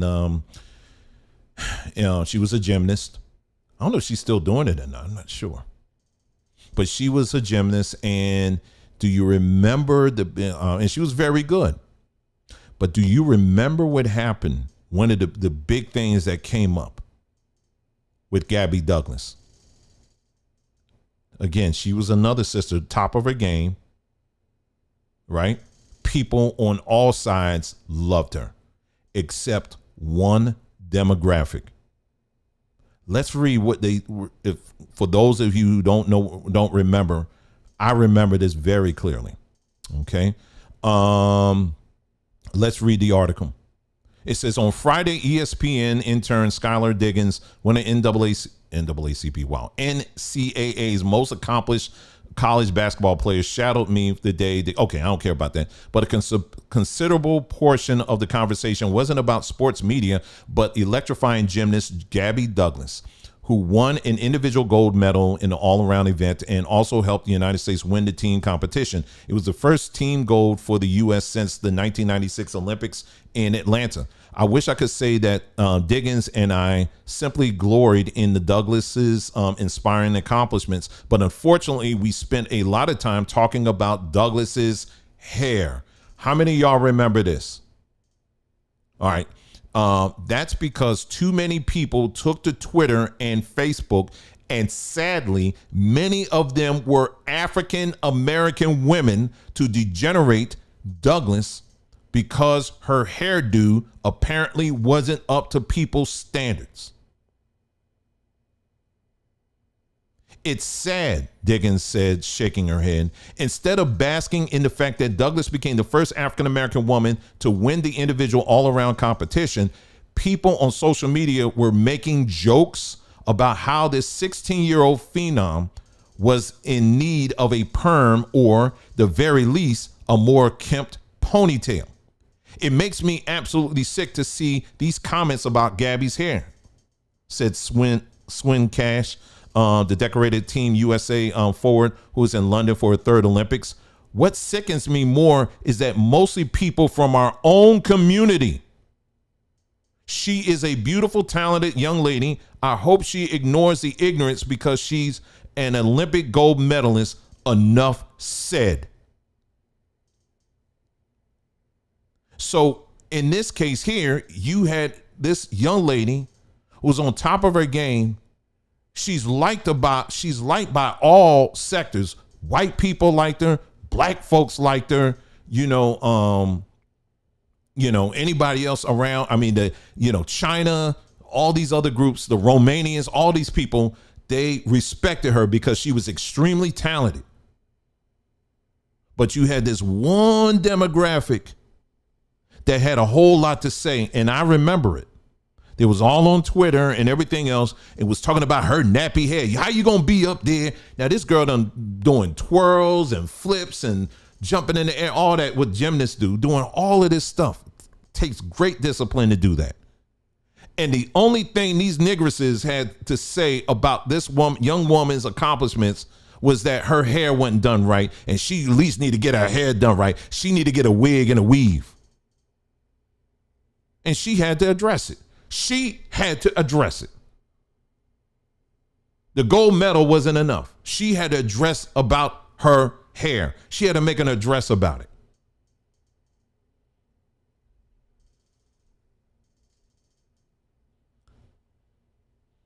So my point in bringing this up is the fact that when we're talking about sports, you got to make sure you're looking at this whole entire picture and see that sports isn't about just simply this little stuff here about hair and, it's white versus black and all that stuff. No, there's a lot of pieces to it when it comes to success, marketing, and doing business, the whole nine. There's a whole lot of pieces to it. And sometimes we can be our worst enemy in destroying it. And I think what's happening with the WNBA right now, by them engaging in this, rage engagement, whatever the heck they're doing right now, they're actually setting themselves up for more failure by bringing in a fan base or encouraging or trying to create a fan base that in part it's really about, they're feeding into the whole narrative like black versus white, because you got on the other side, you got white people too that are losing their minds, and every little thing, every time someone touches Caitlyn, all of a sudden they're losing their minds over that, and it's just, so they're going off board anyway, but they're going to have to get a grip on that. And I'm going to tell you why. Then again, let's go back into the numbers here. This is another article that I came across. This was a good one. This one is this the one? Yeah, this is it. Pocket watching and I want to call these people NAACP so bad. Anyway, pocket watching WNBA losing money during Caitlin Clark's economic boom. That's right. They're actually losing money.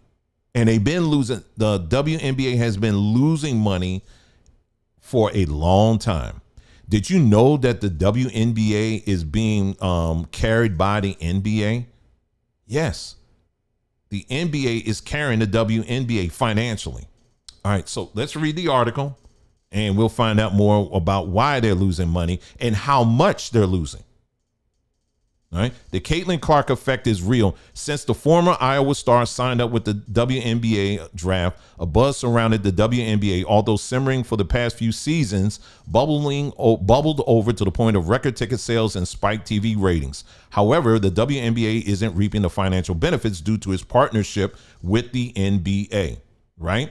So just to be clear, the WNBA was actually on a come up a few years before Caitlyn even showed up. Okay, so let's be clear that you've had great players that have been putting it down, and doing their thing for very long, for at least, well, since the beginning, but the last few years has actually been on the rise. You're starting to hear a little more buzz happening, with the WNBA, right? But here's the real things that they're dealing with. How could the WNBA lose money in this most popular season? Ironically, the NBA, which voted on the WNBA's creation, plays a significant role in the WNBA's loss of money. The aforementioned report released figures that ring bells in a highly successful season. Despite record-breaking viewership and ticket revenue, the league's partnership rules with the NBA created a financial dip. Let's continue.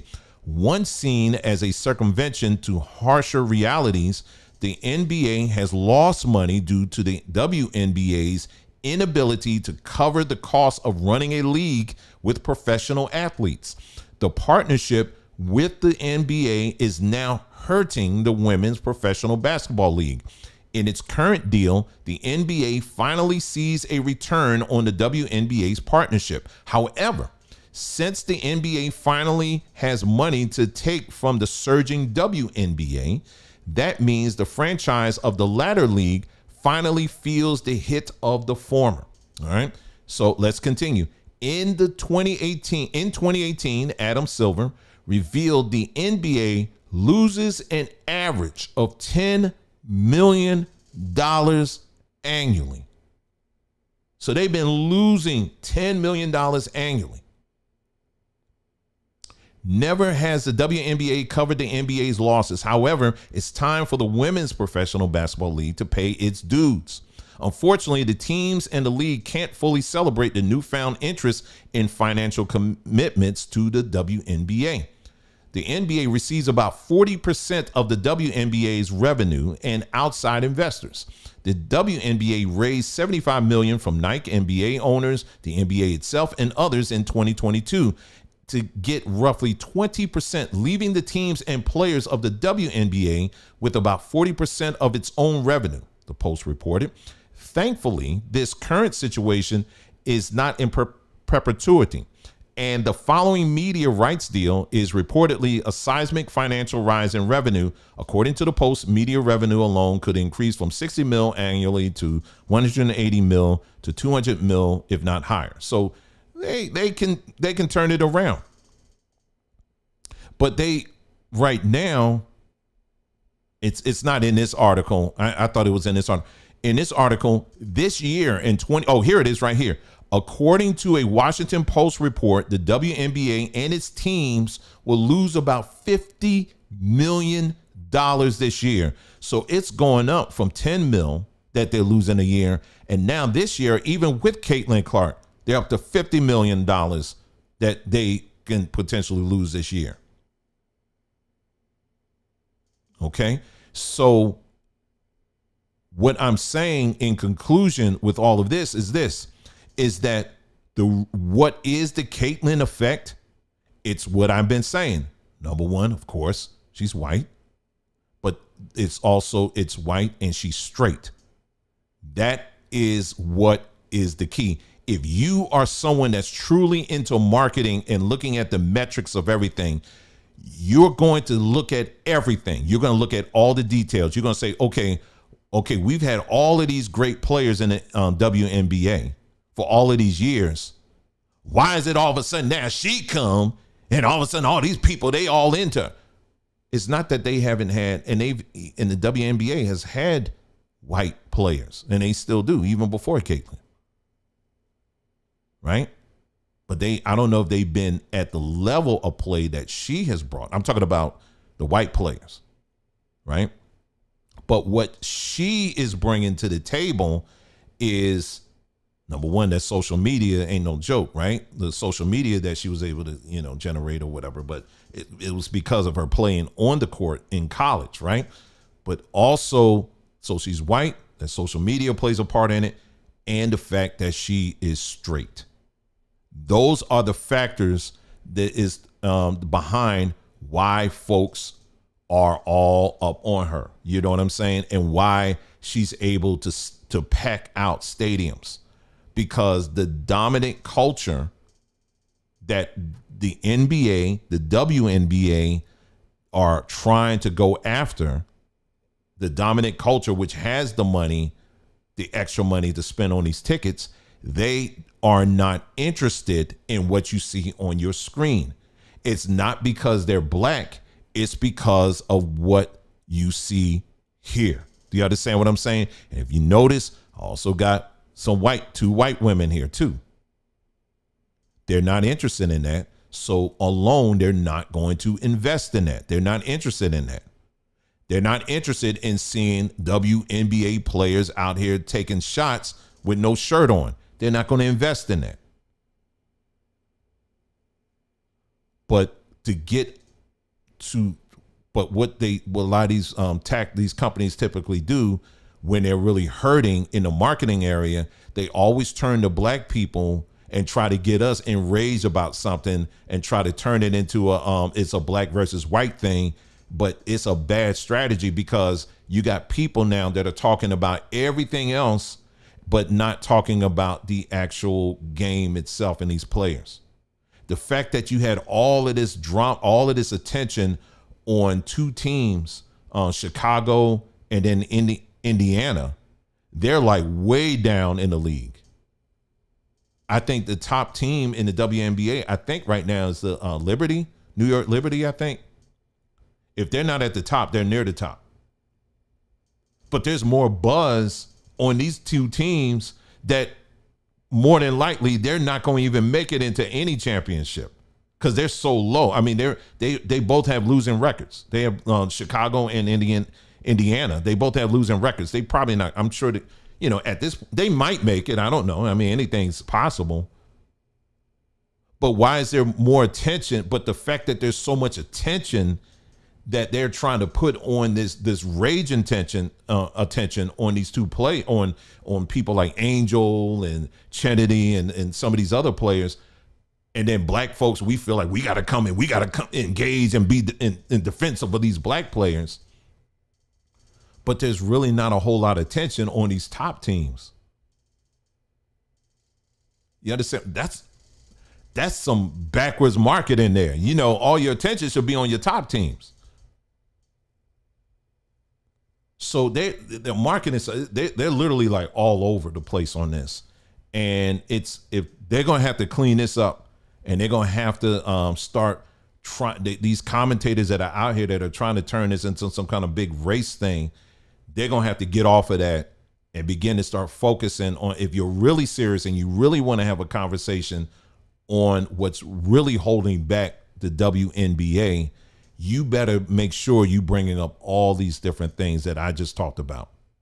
It has nothing to do with white versus black nonsense, but the people that you're trying to target who have the money to buy the tickets, to show up to these games, to buy the season passes, they're not interested in the LGBT stuff.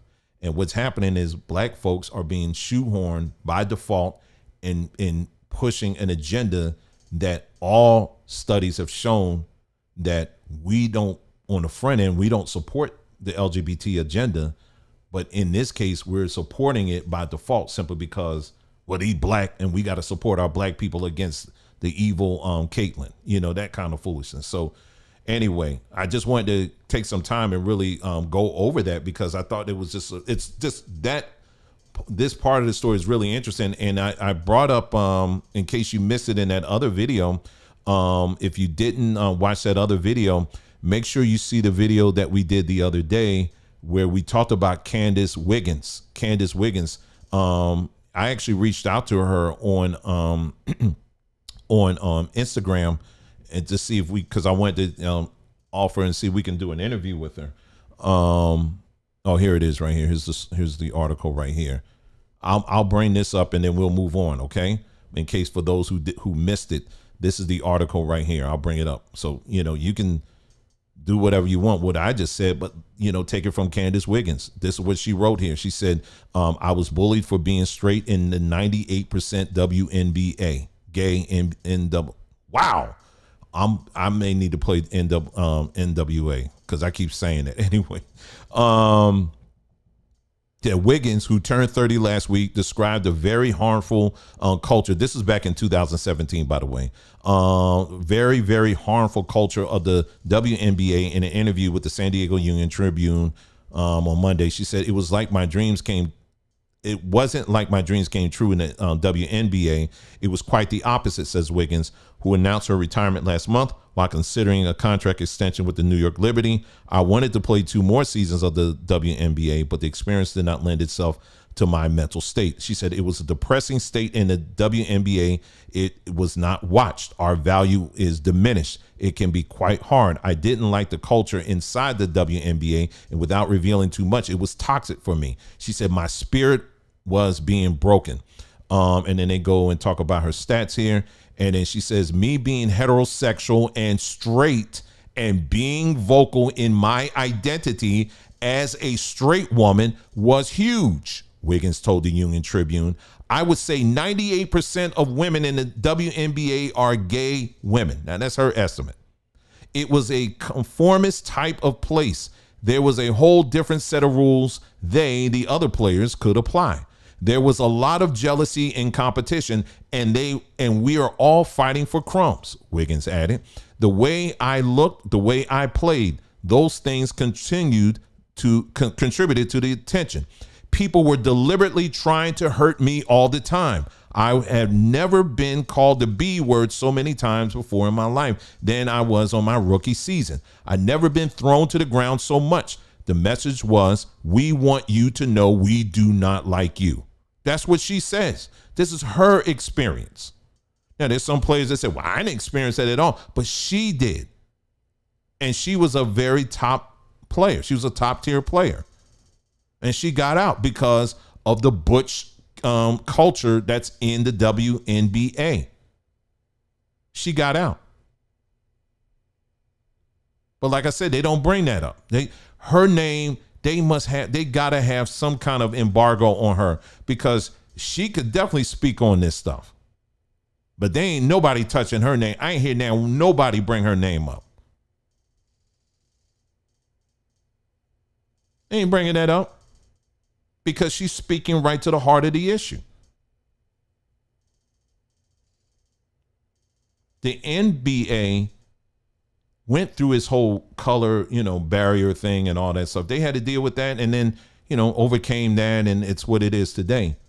But the WNBA, you have to deal with the fact that A, it's a woman's league, right? And that comes with its own barriers. B, you also got to deal with the fact that it's a lesbian league, LOL, League of Lesbians. And to try to compare that to the NBA, it's just unrealistic. So all of this catty stuff that you're seeing going on, and that's the last thing y'all need right now if you're trying to make this thing successful. That's why I said you're going to have to cap that real quick and face the facts. But even facing the facts, how do you address that? Well, you're going to get rid of all the ones that are lesbians? I'm just saying, or you take plan B and beat up anybody that brings it up. So I could tell you right now, they're going to go with plan B. But I'm telling you, when you do that, if they start talking about this finally, and they start beating up the fan base for not being accepting, it's the WNBA is going to be history. It's going to be gone. It's going to be gone. Nobody's trying to hear that. Nobody's trying to hear that. So let's keep it true. If we're going to talk about these issues, let's be honest about it. And this is the part of the conversation that they're leaving out, and it's just what it is. So I wanted to take some time and go over that, mainly because I wanted our people, black folks, to understand, don't get caught up in this nonsense on social media where, they're trying to rally up black folks to stand up for certain players. It's not even about that.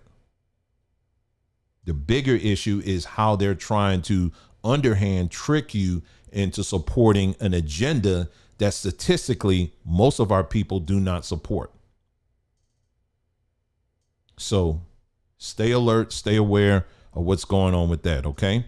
So anyway, so what I'm going to do now, I've been running my mouth for a second here. We got one more story we're going to get into. Let's see.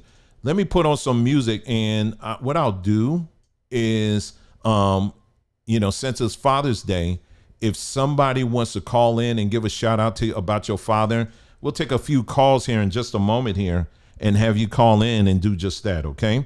Let me see here. Let me get my stuff together here. Let's see.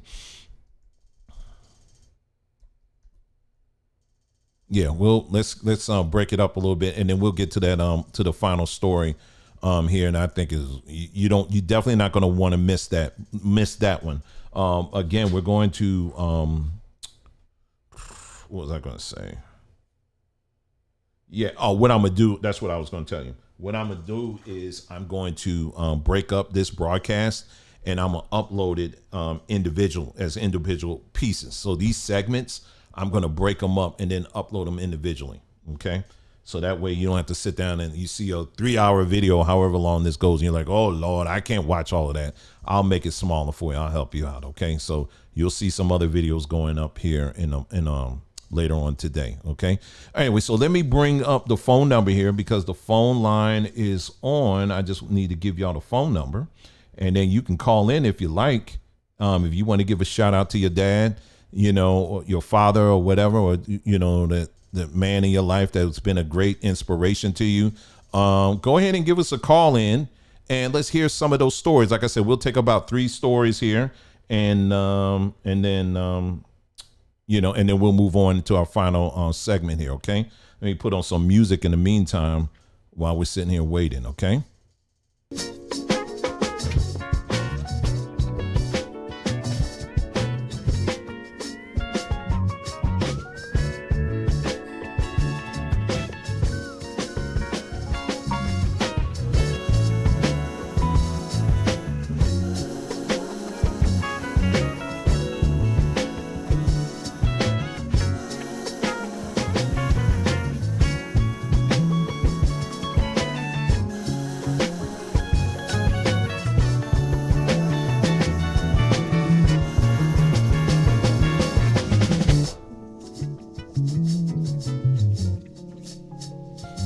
And again, we're giving people time. If you wanted to call in and give a shout out for your father or that man in your life that's been like a father figure, or whatever, go ahead and give us a call in real quick and let the world know.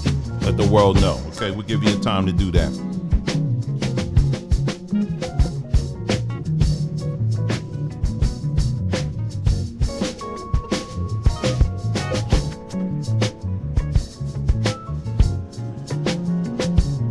Meanwhile, while we're waiting here, have you guys been checking out the little comics we've been putting up on the community page? Y'all didn't know I could draw comics, huh? Man, I got a whole studio where I draw. No, I'm just playing. This is the world of AI. Yes, I know. But we're able to use some of these these tools out here, to tell the stories we're trying to tell. Not stories, but just to get points across, And so this past week we have been putting up a whole bunch of them here. I'm thinking about maybe putting them all together and maybe make a little book or something out of it, and that you can download and share with your folks. Or you can just look at it yourself. This one yesterday I did.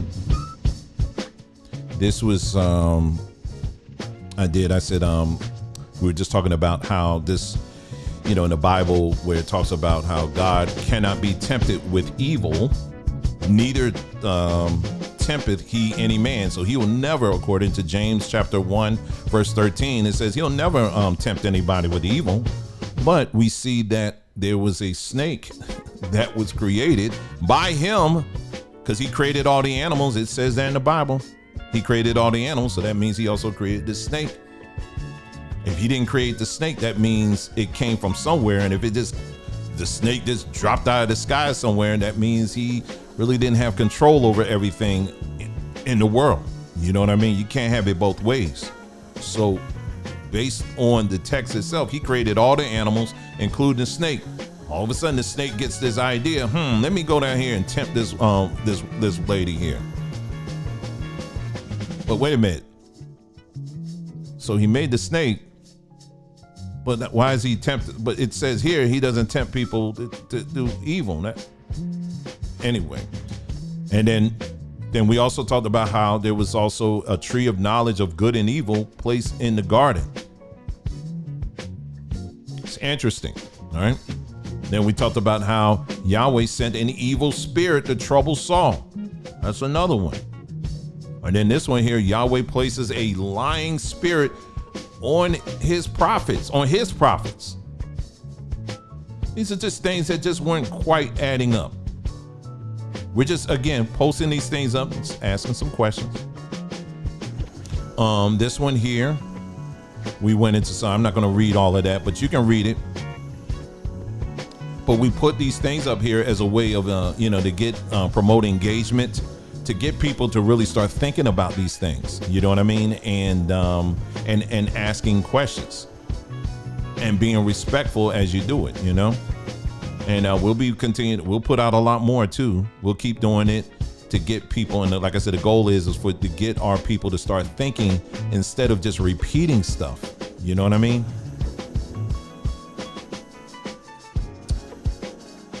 So anyway, there you go. So anyway, I ain't gonna beg y'all to call in. But what we're gonna do is we'll keep it moving and get into this next topic here. Okay. All right, so let me go ahead and turn this off because I know for some people it may be on a delay a little bit. That's why I'm kind of hanging a little bit. But yeah, let me go ahead and turn that off. All righty.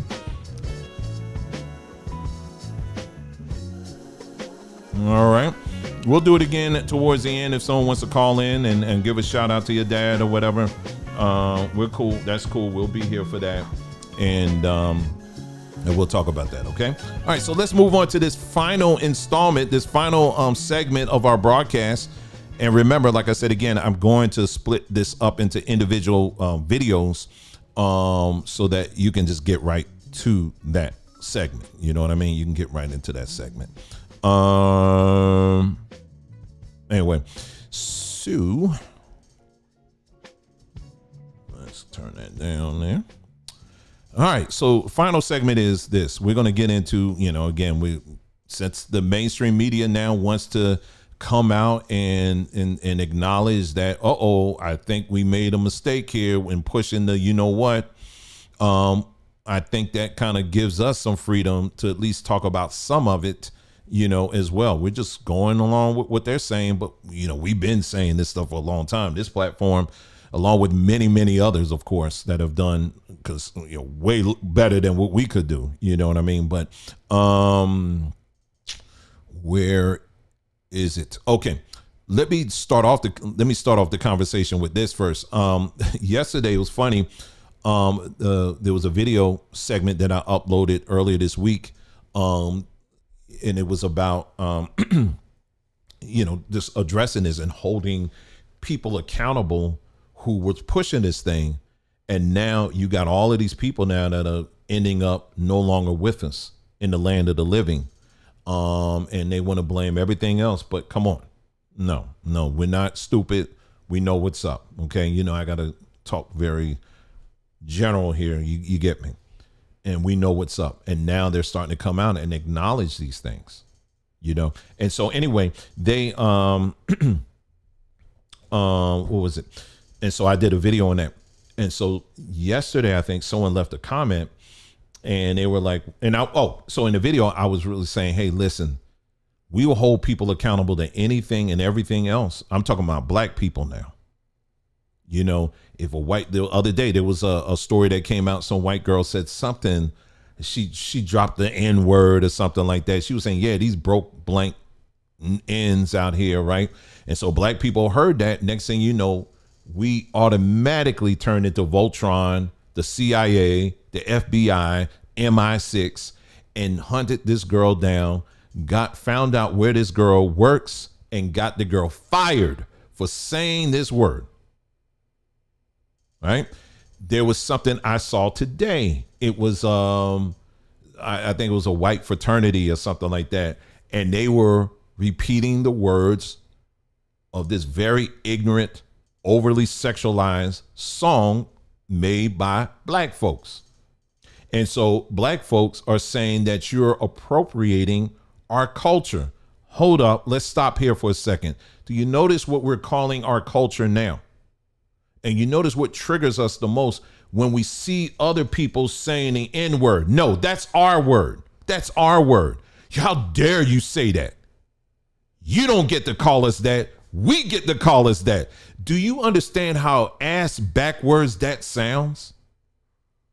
That's our word. What we did was you took something bad and we reappropriated, and now we took ownership of it. Now we're the ones. We call ourselves that.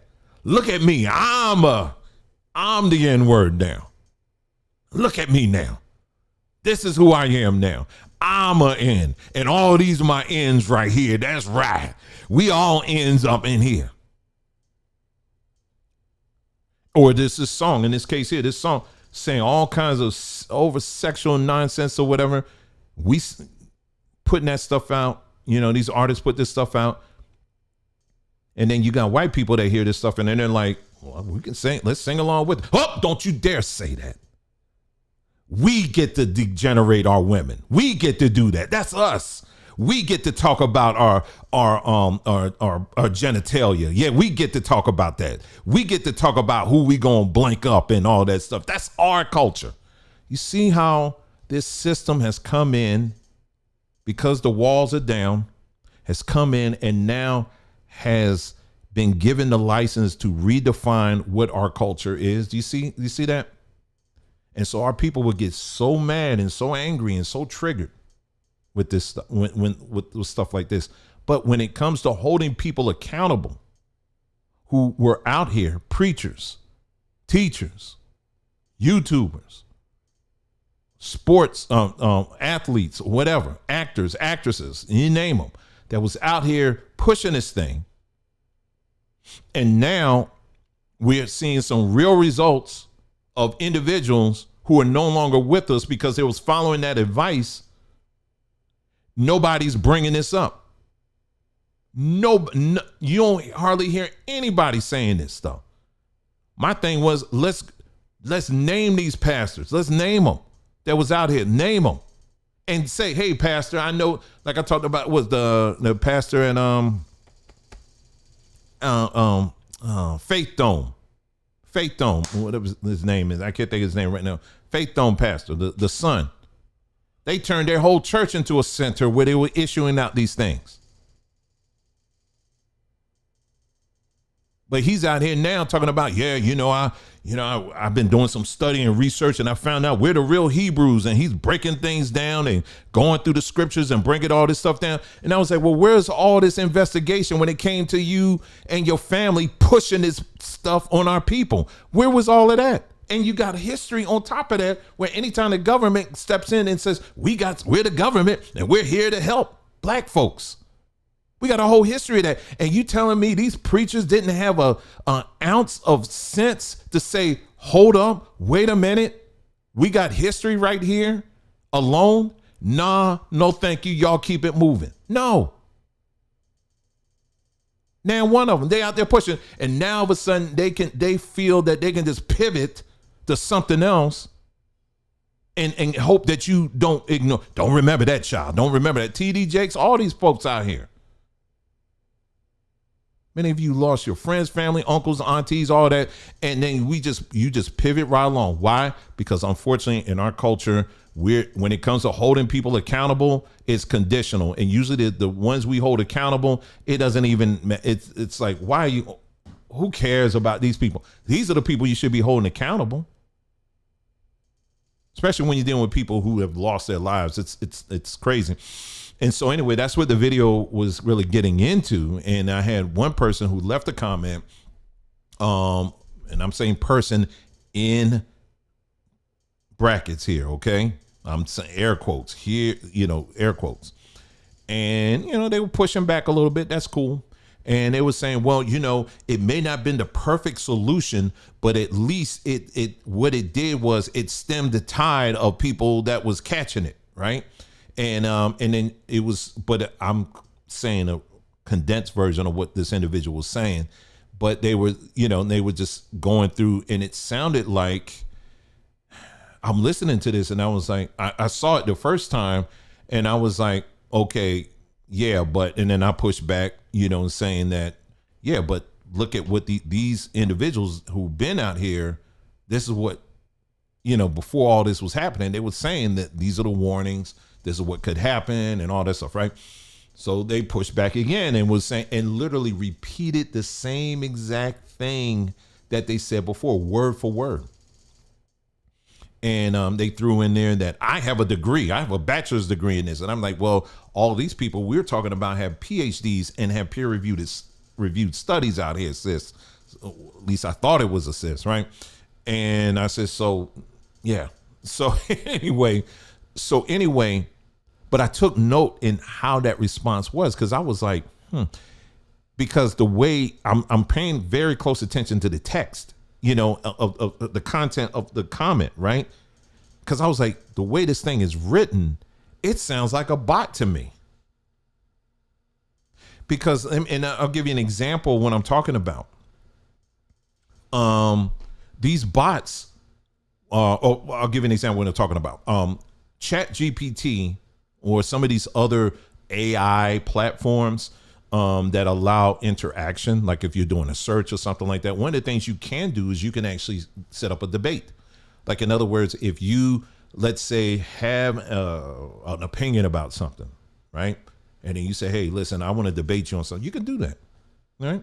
But it's not perfect. And Chat GPT and these AI platforms, they don't know everything yet. But, it's a good exercise, and it's kind of cool, And so I remember having this debate with Chat GPT on something. I even forgot what I was trying to remember what the topic was about.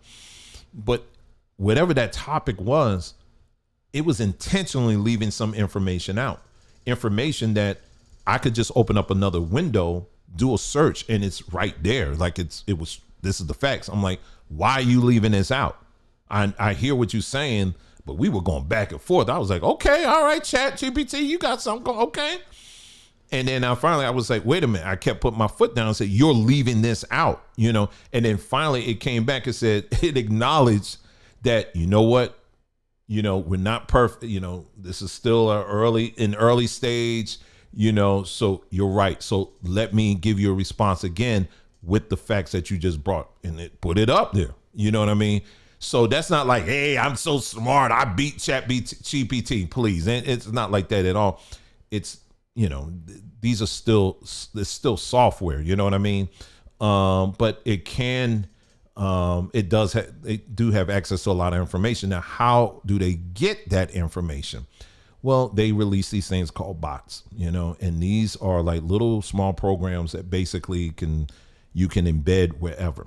All throughout social media, whatever, to present itself as a human engaging with other humans. But in reality, it's not. And so anyway, going back, finishing up my example here, that's what I concluded with this person, because the way that Chat GPT was responding to me, because it was repeating in the same format that this woman that I was talking to was repeating. And I was like, this don't even sound human once I started like thinking about it. And I said, oh no, you out of here. I blocked it. Once I kind of put two and two together, because I started seeing those patterns, you know what I mean? The patterns that I would see when debating with Chat GPT. I would see that I saw that same pattern in this person's comment. And then I said, well, let me go to this person's profile and see him. And the profile is it's like a ghost profile. It's like a random picture. There's no videos. There's nothing. So I said, this is probably, this might be a bot. It could have been, it may have been a real person. Don't know. But what I will tell you is, as we get into this article, there is technology. A lot of times when you're out here in social media land, there are programs that will put things out and it will make you think that is a real person. It's not. And sometimes they will engage with people. And yeah, well, just like I was talking with Chat GPT, like trying to engage like a human, but if you've done it for a minute, you can notice certain patterns and you'll realize, wait a minute, I'm not talking to a real person here, am I? So what they do with Chat GPT and other similar platforms, the way they gather their intel to make it more realistic is that they put these different bots out here to gather how people interact, how people debate, how people argue and all that stuff. They do that. They extract that information and put it into the Borg, so to speak, so that when they release the next release, and you're like, dang, man, this thing sounds just like I'm talking to a human, because they're learning from all this stuff that you're putting out here. From every comment, everything you leave in the chat, whatever, it's pulling and extracting that information.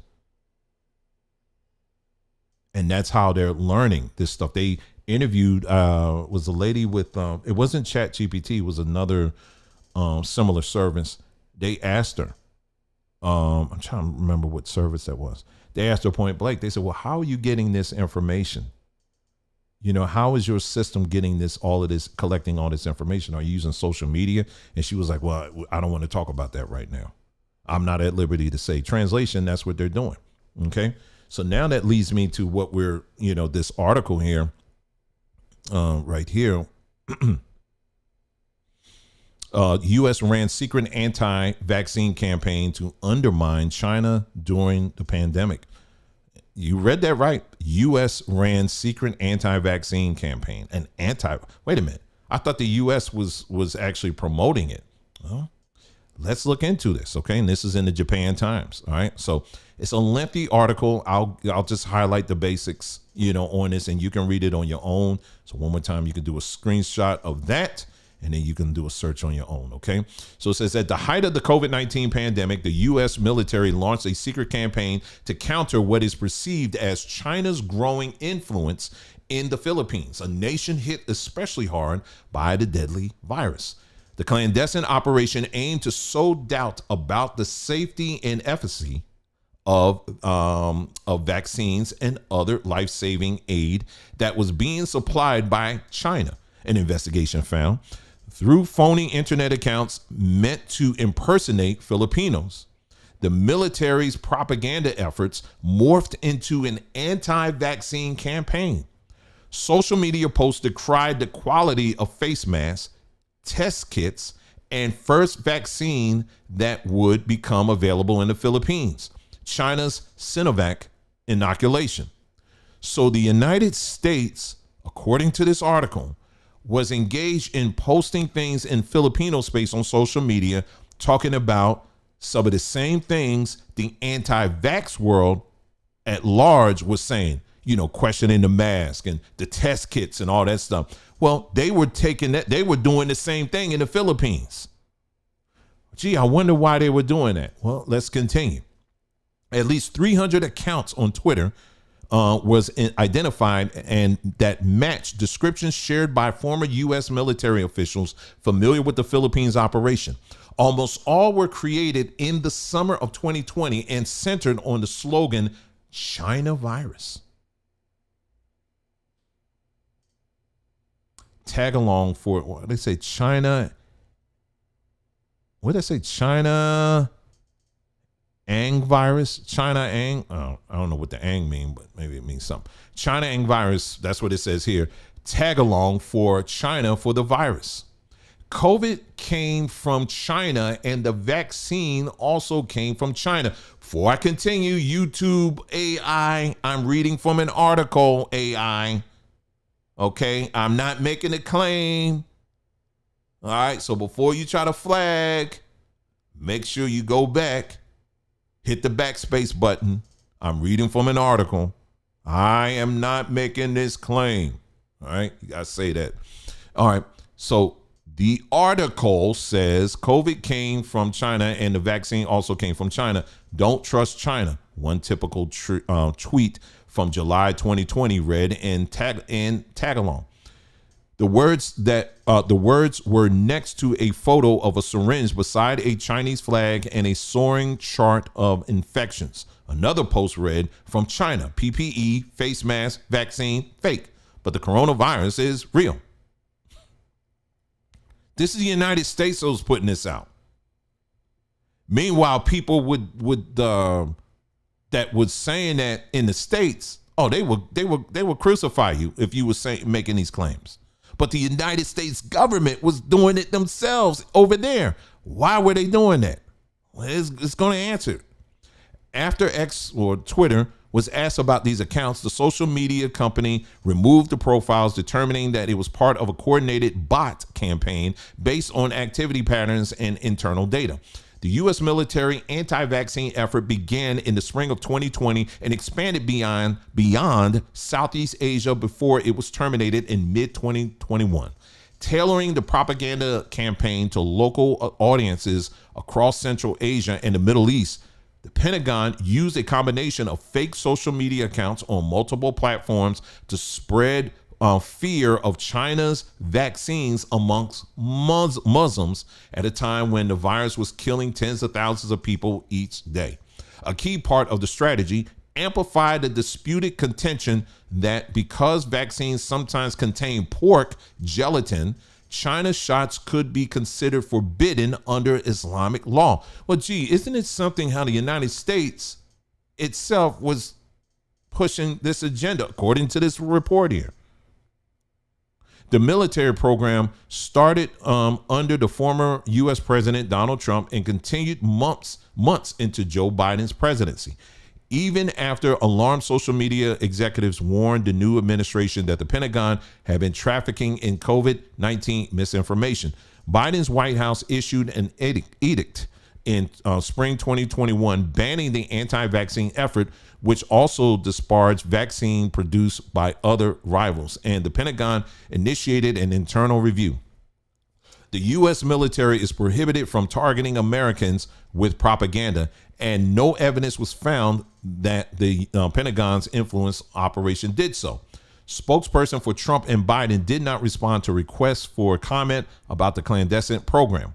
A senior Defense Department official acknowledged the U.S. military engaged in secret propaganda to disparage China vaccine in the developing world, but the official declined to provide details.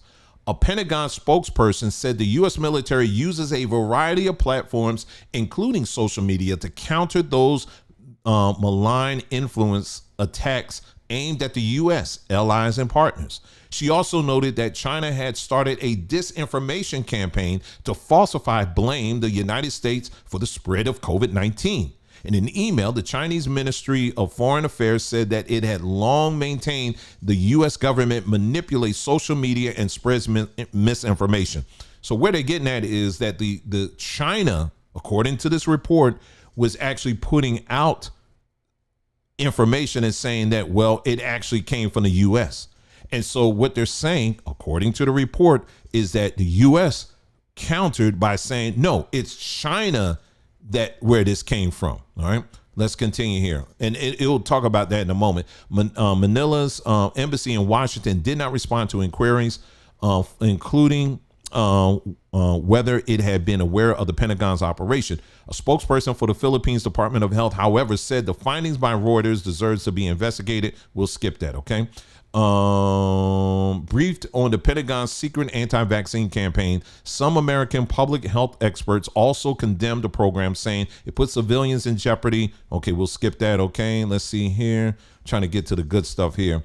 Let's see. The effort to stoke fear about Chinese inoculations risks undermining overall public trust in government health initiatives, including U.S. made vaccines that became available later. We're going to keep skipping there. Let me see here. Let's see here. All right, let's see here. Let me go to this one. Together, the phony accounts used by the military had tens of thousands of followers during the program. Reuters could not determine how widely the anti-vaccine material and other Pentagon planted disinformation was viewed, or to what extent the post may have caused COVID-19 deaths by dissuading people from getting vaccinated. All right, let's get here. Let's go down here. All right, let's go here. Let's see. All right. All All right, I'll just start here. Some Filipino healthcare professionals and former officials were shocked by the U.S. and anti-vaccine effort, which they say exploited an already vulnerable citizenry.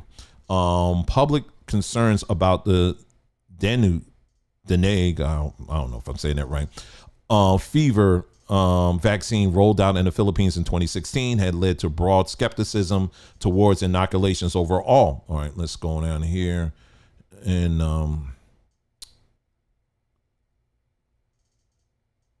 because I'll just answer what they were saying in this article here. Okay, I'll get to, I think this part will really get into it. All right. In 2019, Trump authorized the CIA to launch a clandestine campaign on Chinese social media aimed at turning public opinion in China against the government. And as part of that effort, a small group of operatives used bogus online identities to spread disparaging narratives about Xi Jinping government. COVID-19 galvanized the drive to wage psychological operations against China. One former senior, okay, and it goes on. The article goes on. I'll just say this to kind of not waste too much of your time here, but it's a very detailed article. What they were saying in this article here was that the reason why the United States was pushing an anti-vaccine campaign against the Philippines was because of the fact, as you said earlier in the article, they were getting, the Philippines at that time initially was getting their vaccines from China. But again, we're dealing with it's a militarized, but also very, when it comes to business, corporate world, it's very vicious.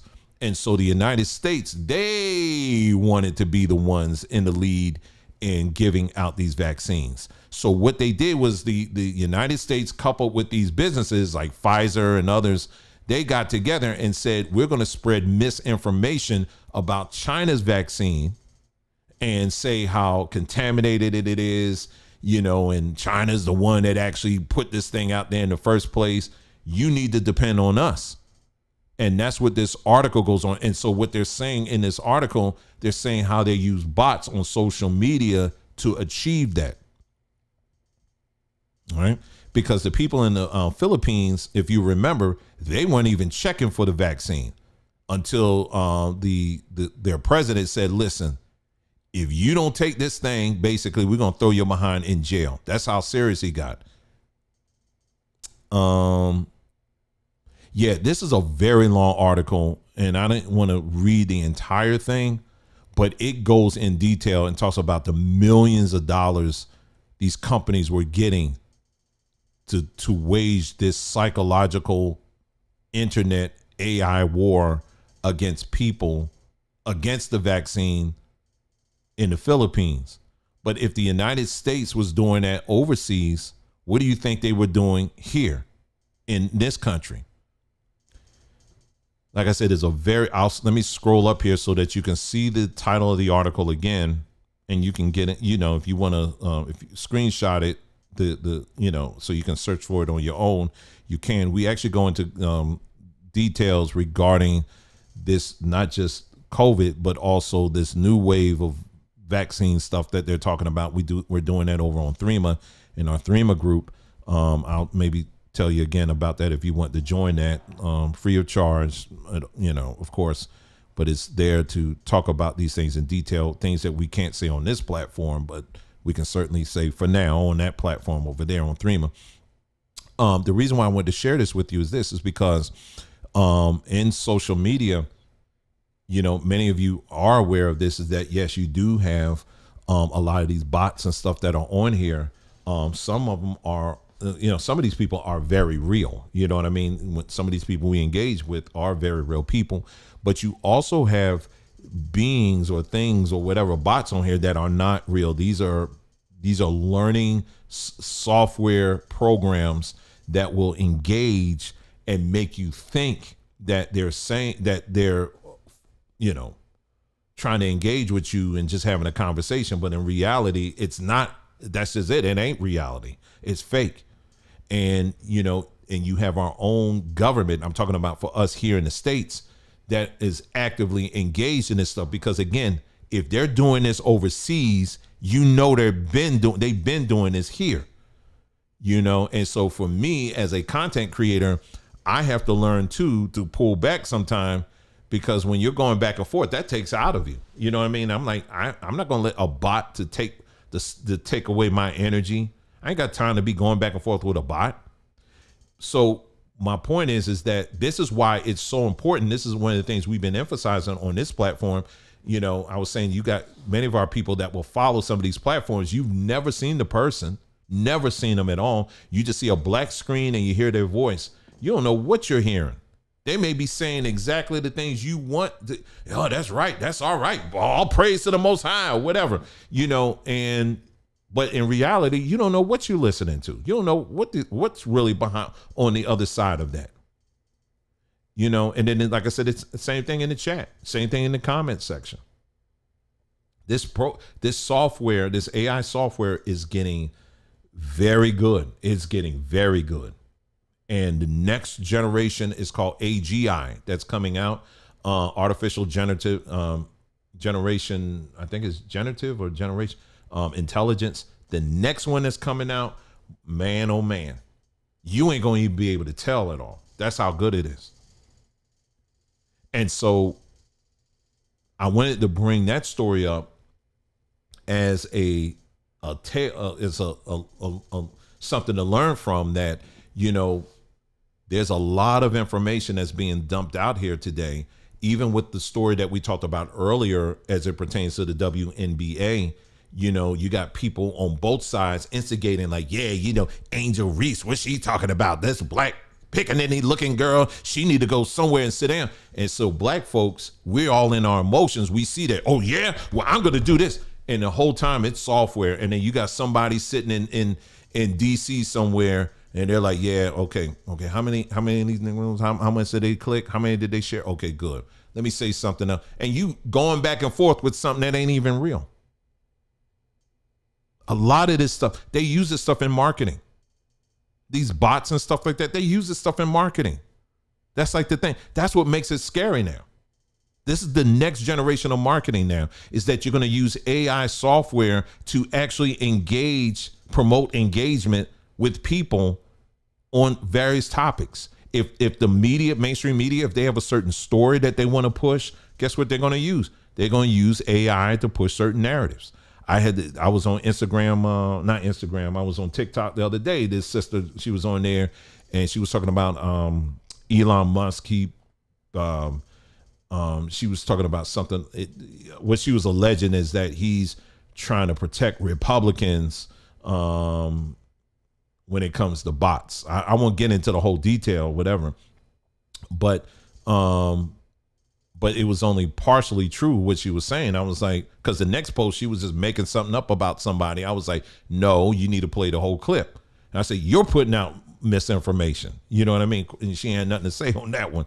But the point is that you have to be very careful out here in what you engage with here on social media. You got to be very careful.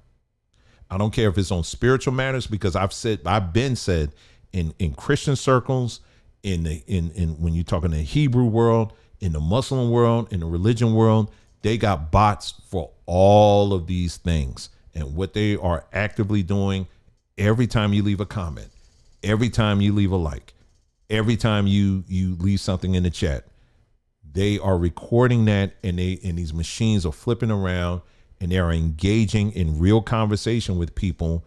Many times they are pushing certain narratives. And I say this I'll say that for another time, but for the religious people in the house, you got to be very careful on where you get information from. So, because some of these people will drop certain things, and just go check their profile. If they got a ghost profile, you better be like, out. Okay, I'm gonna leave you alone. And some of these people, they'll go as far as create a full profile, load it up with a bunch of pictures, and you think, oh, it's a real person, but it's not. They're all AI pictures. So this is where it's important for you to get yourself together, to get your head clean, to get your heart right, and all of that stuff, and sharpen your discernment, so that when you are out here in social media land, you'll be able to know. You feel that feeling like, I don't know if this is a real person or not. And then you can just back all the way off of that and save your energy. Because some of these people, they know the buttons to press, especially when it comes to black people. And you're going to see this in this next presidential campaign. You're going to see a ton of this happening. It was happening in the past, but you're going to see it even more. Elon Musk just hired someone that used to work for the NSA, the National Security Administration. I think that's what it is, right? He just hired someone with the NSA. You think I'm done with the NSA. Now I'm just going to work in the tech world. No, it's all, they're collecting a bunch of data. And then the last thing I would say is that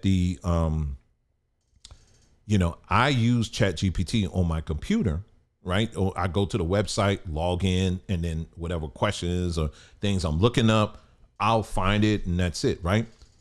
Now they have it where, you can actually download it on your computer. I want you to pay attention to this, okay? I want everyone to pay attention to what I'm going to say, and then I'm done. Now they have it where it's software that you can actually download to your computer.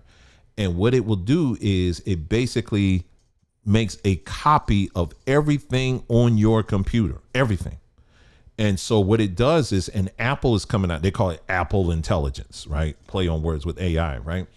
And what it is that it's making a snapshot of everything in your computer. So let's say, for example, Clayton was on his computer and, last week, and he was just reading an article, and he's like, dang, what was that article I was reading? Or a book he just downloaded. It's like, dang, what was the name of that book? And so he's now going to have the ability to type into that AI software. And because it's constantly taking snapshots of everything on your computer, it's going to be able to retrieve it. Oh, yeah, it was this book, Clayton. Here it is. But it's collecting literally everything on your computer. It's the same thing on our phones.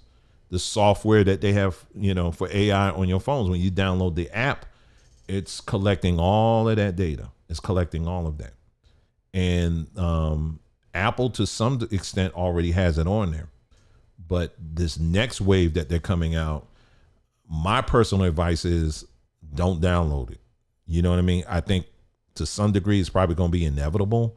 But if you're going to mess around with like something like ChatGPT, I would say stick to just the website version of it. It's collecting some information still with the cookies and all that, but not like if you download the program itself. You don't want to do that. You don't want to download that to your computer because it's actually taking snapshots of everything on your computer, everything. And you definitely don't want to do that. Or if you're going to do it, download it on a computer you don't care about. You know what I mean? And you can do that. So anyway, we covered quite a bit here on this broadcast. Like I said, again, we cut everything up here, and I think I've been on here long enough. I don't know if someone wanted to call in, let me know in the chat. I'll just hang around here for just about a minute or so. If you want to call in, maybe just about anything. Maybe I'll turn the phone line back on here. And yeah, just about anything. If you want to call in, if it's something I didn't touch on, maybe you have a comment or whatever, or whatever it is. Hey, call in if you want to do that. Even some of the regulars, if you want to call in, go ahead and do that. I'll leave the phone up here for a few moments here. And then we'll just keep it right on moving. Okay. Let me go ahead and turn some music on one more time here. Give people time to call in if you want to call in. And if not, that's cool. But like I said, again, what we're going to do is we're going to have, I'm going to splice this video up here, this long broadcast, and put it in small pieces, and then we'll put it back up. Okay. All right. So let me just hang around here for a little bit. If someone wanted to call in real quick and give a shout out, or, maybe it's a question that you have of anything at all that I've talked about during this week. Maybe it's a post I put up. Maybe it's a video I put up, or whatever it is. Here's your opportunity to give a quick call in, and that's it. Okay. But yeah, so we covered a whole lot today, didn't we? Yes, we did. Yes, we did. But again, big shout out to all the fathers out there in the house, who've been putting it down for the children, the community, all of that. Really appreciate all of y'all out there for doing that.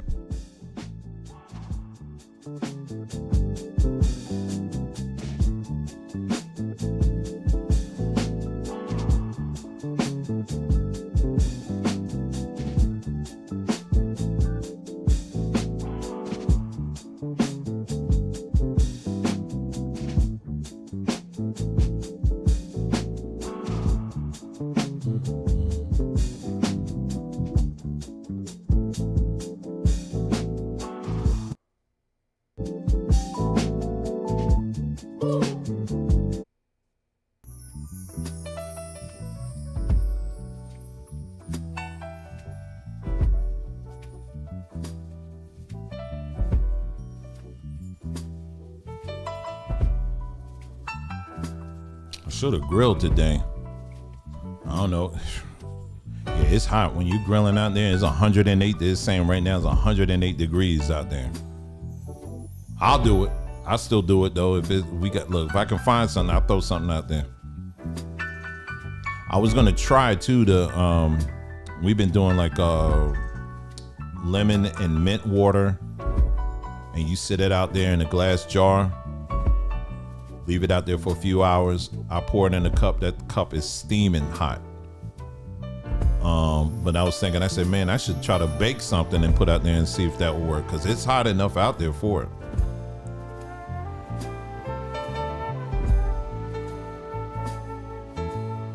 Alrighty, well, I'm not going to beg anybody, like I said, to call in, and that's cool. There'll be other times if you want to call in. Like I said, if you had any questions or anything like that, you can always reach out.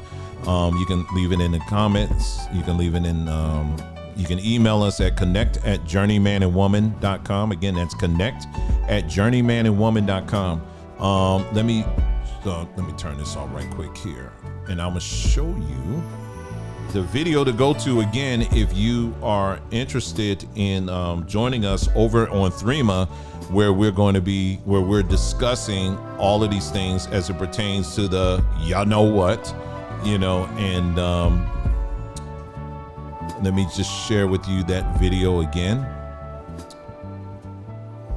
The name of it, where is it? Okay, here it is. It's called Communication Strategy for the Next Wave. It's right here. It's this one right here. This is the video right here. You see my mouse right here? It says, Communication Strategy for the Next Wave. That's the one you want to check out. And it will tell you step by step on how to join us over on Threema. And that way you can stay informed on what's going on and some of the practical steps on some of the things you can do to prepare your family. Because did you hear about what they just passed? They just passed a law here in the United States where young men between the ages, I believe, of 17 and 26, you are now automatically added to selective services, meaning that if there was a war that broke out, if you're between the ages, I believe, of 17 and 26, you are now automatically expected to be part of the military. That's right. That's what they're saying now. So without saying a whole lot on this platform, let me just say, I hope you got a plan. Okay. Let me say that again for the slow people in the house. Without saying a whole lot, I hope you got a plan. Because if they're doing that, there's a huge chance that something's about to go down. That's not to scare you. It's just simply for you to be aware. All right. That's it, family. I think I'm going to leave it there at that. And thank you so much for joining us for this broadcast here. And again, what I'll do is I'm going to chop this video up, and you'll see some other videos coming up here, uploading over the next few hours. And, if you stayed and watched this whole thing, just know those are the videos that you're getting the notifications for, is because I'm, uploading these clips. Okay. Thank you so much for joining us. Take care. And I'll see you next time. Take care now.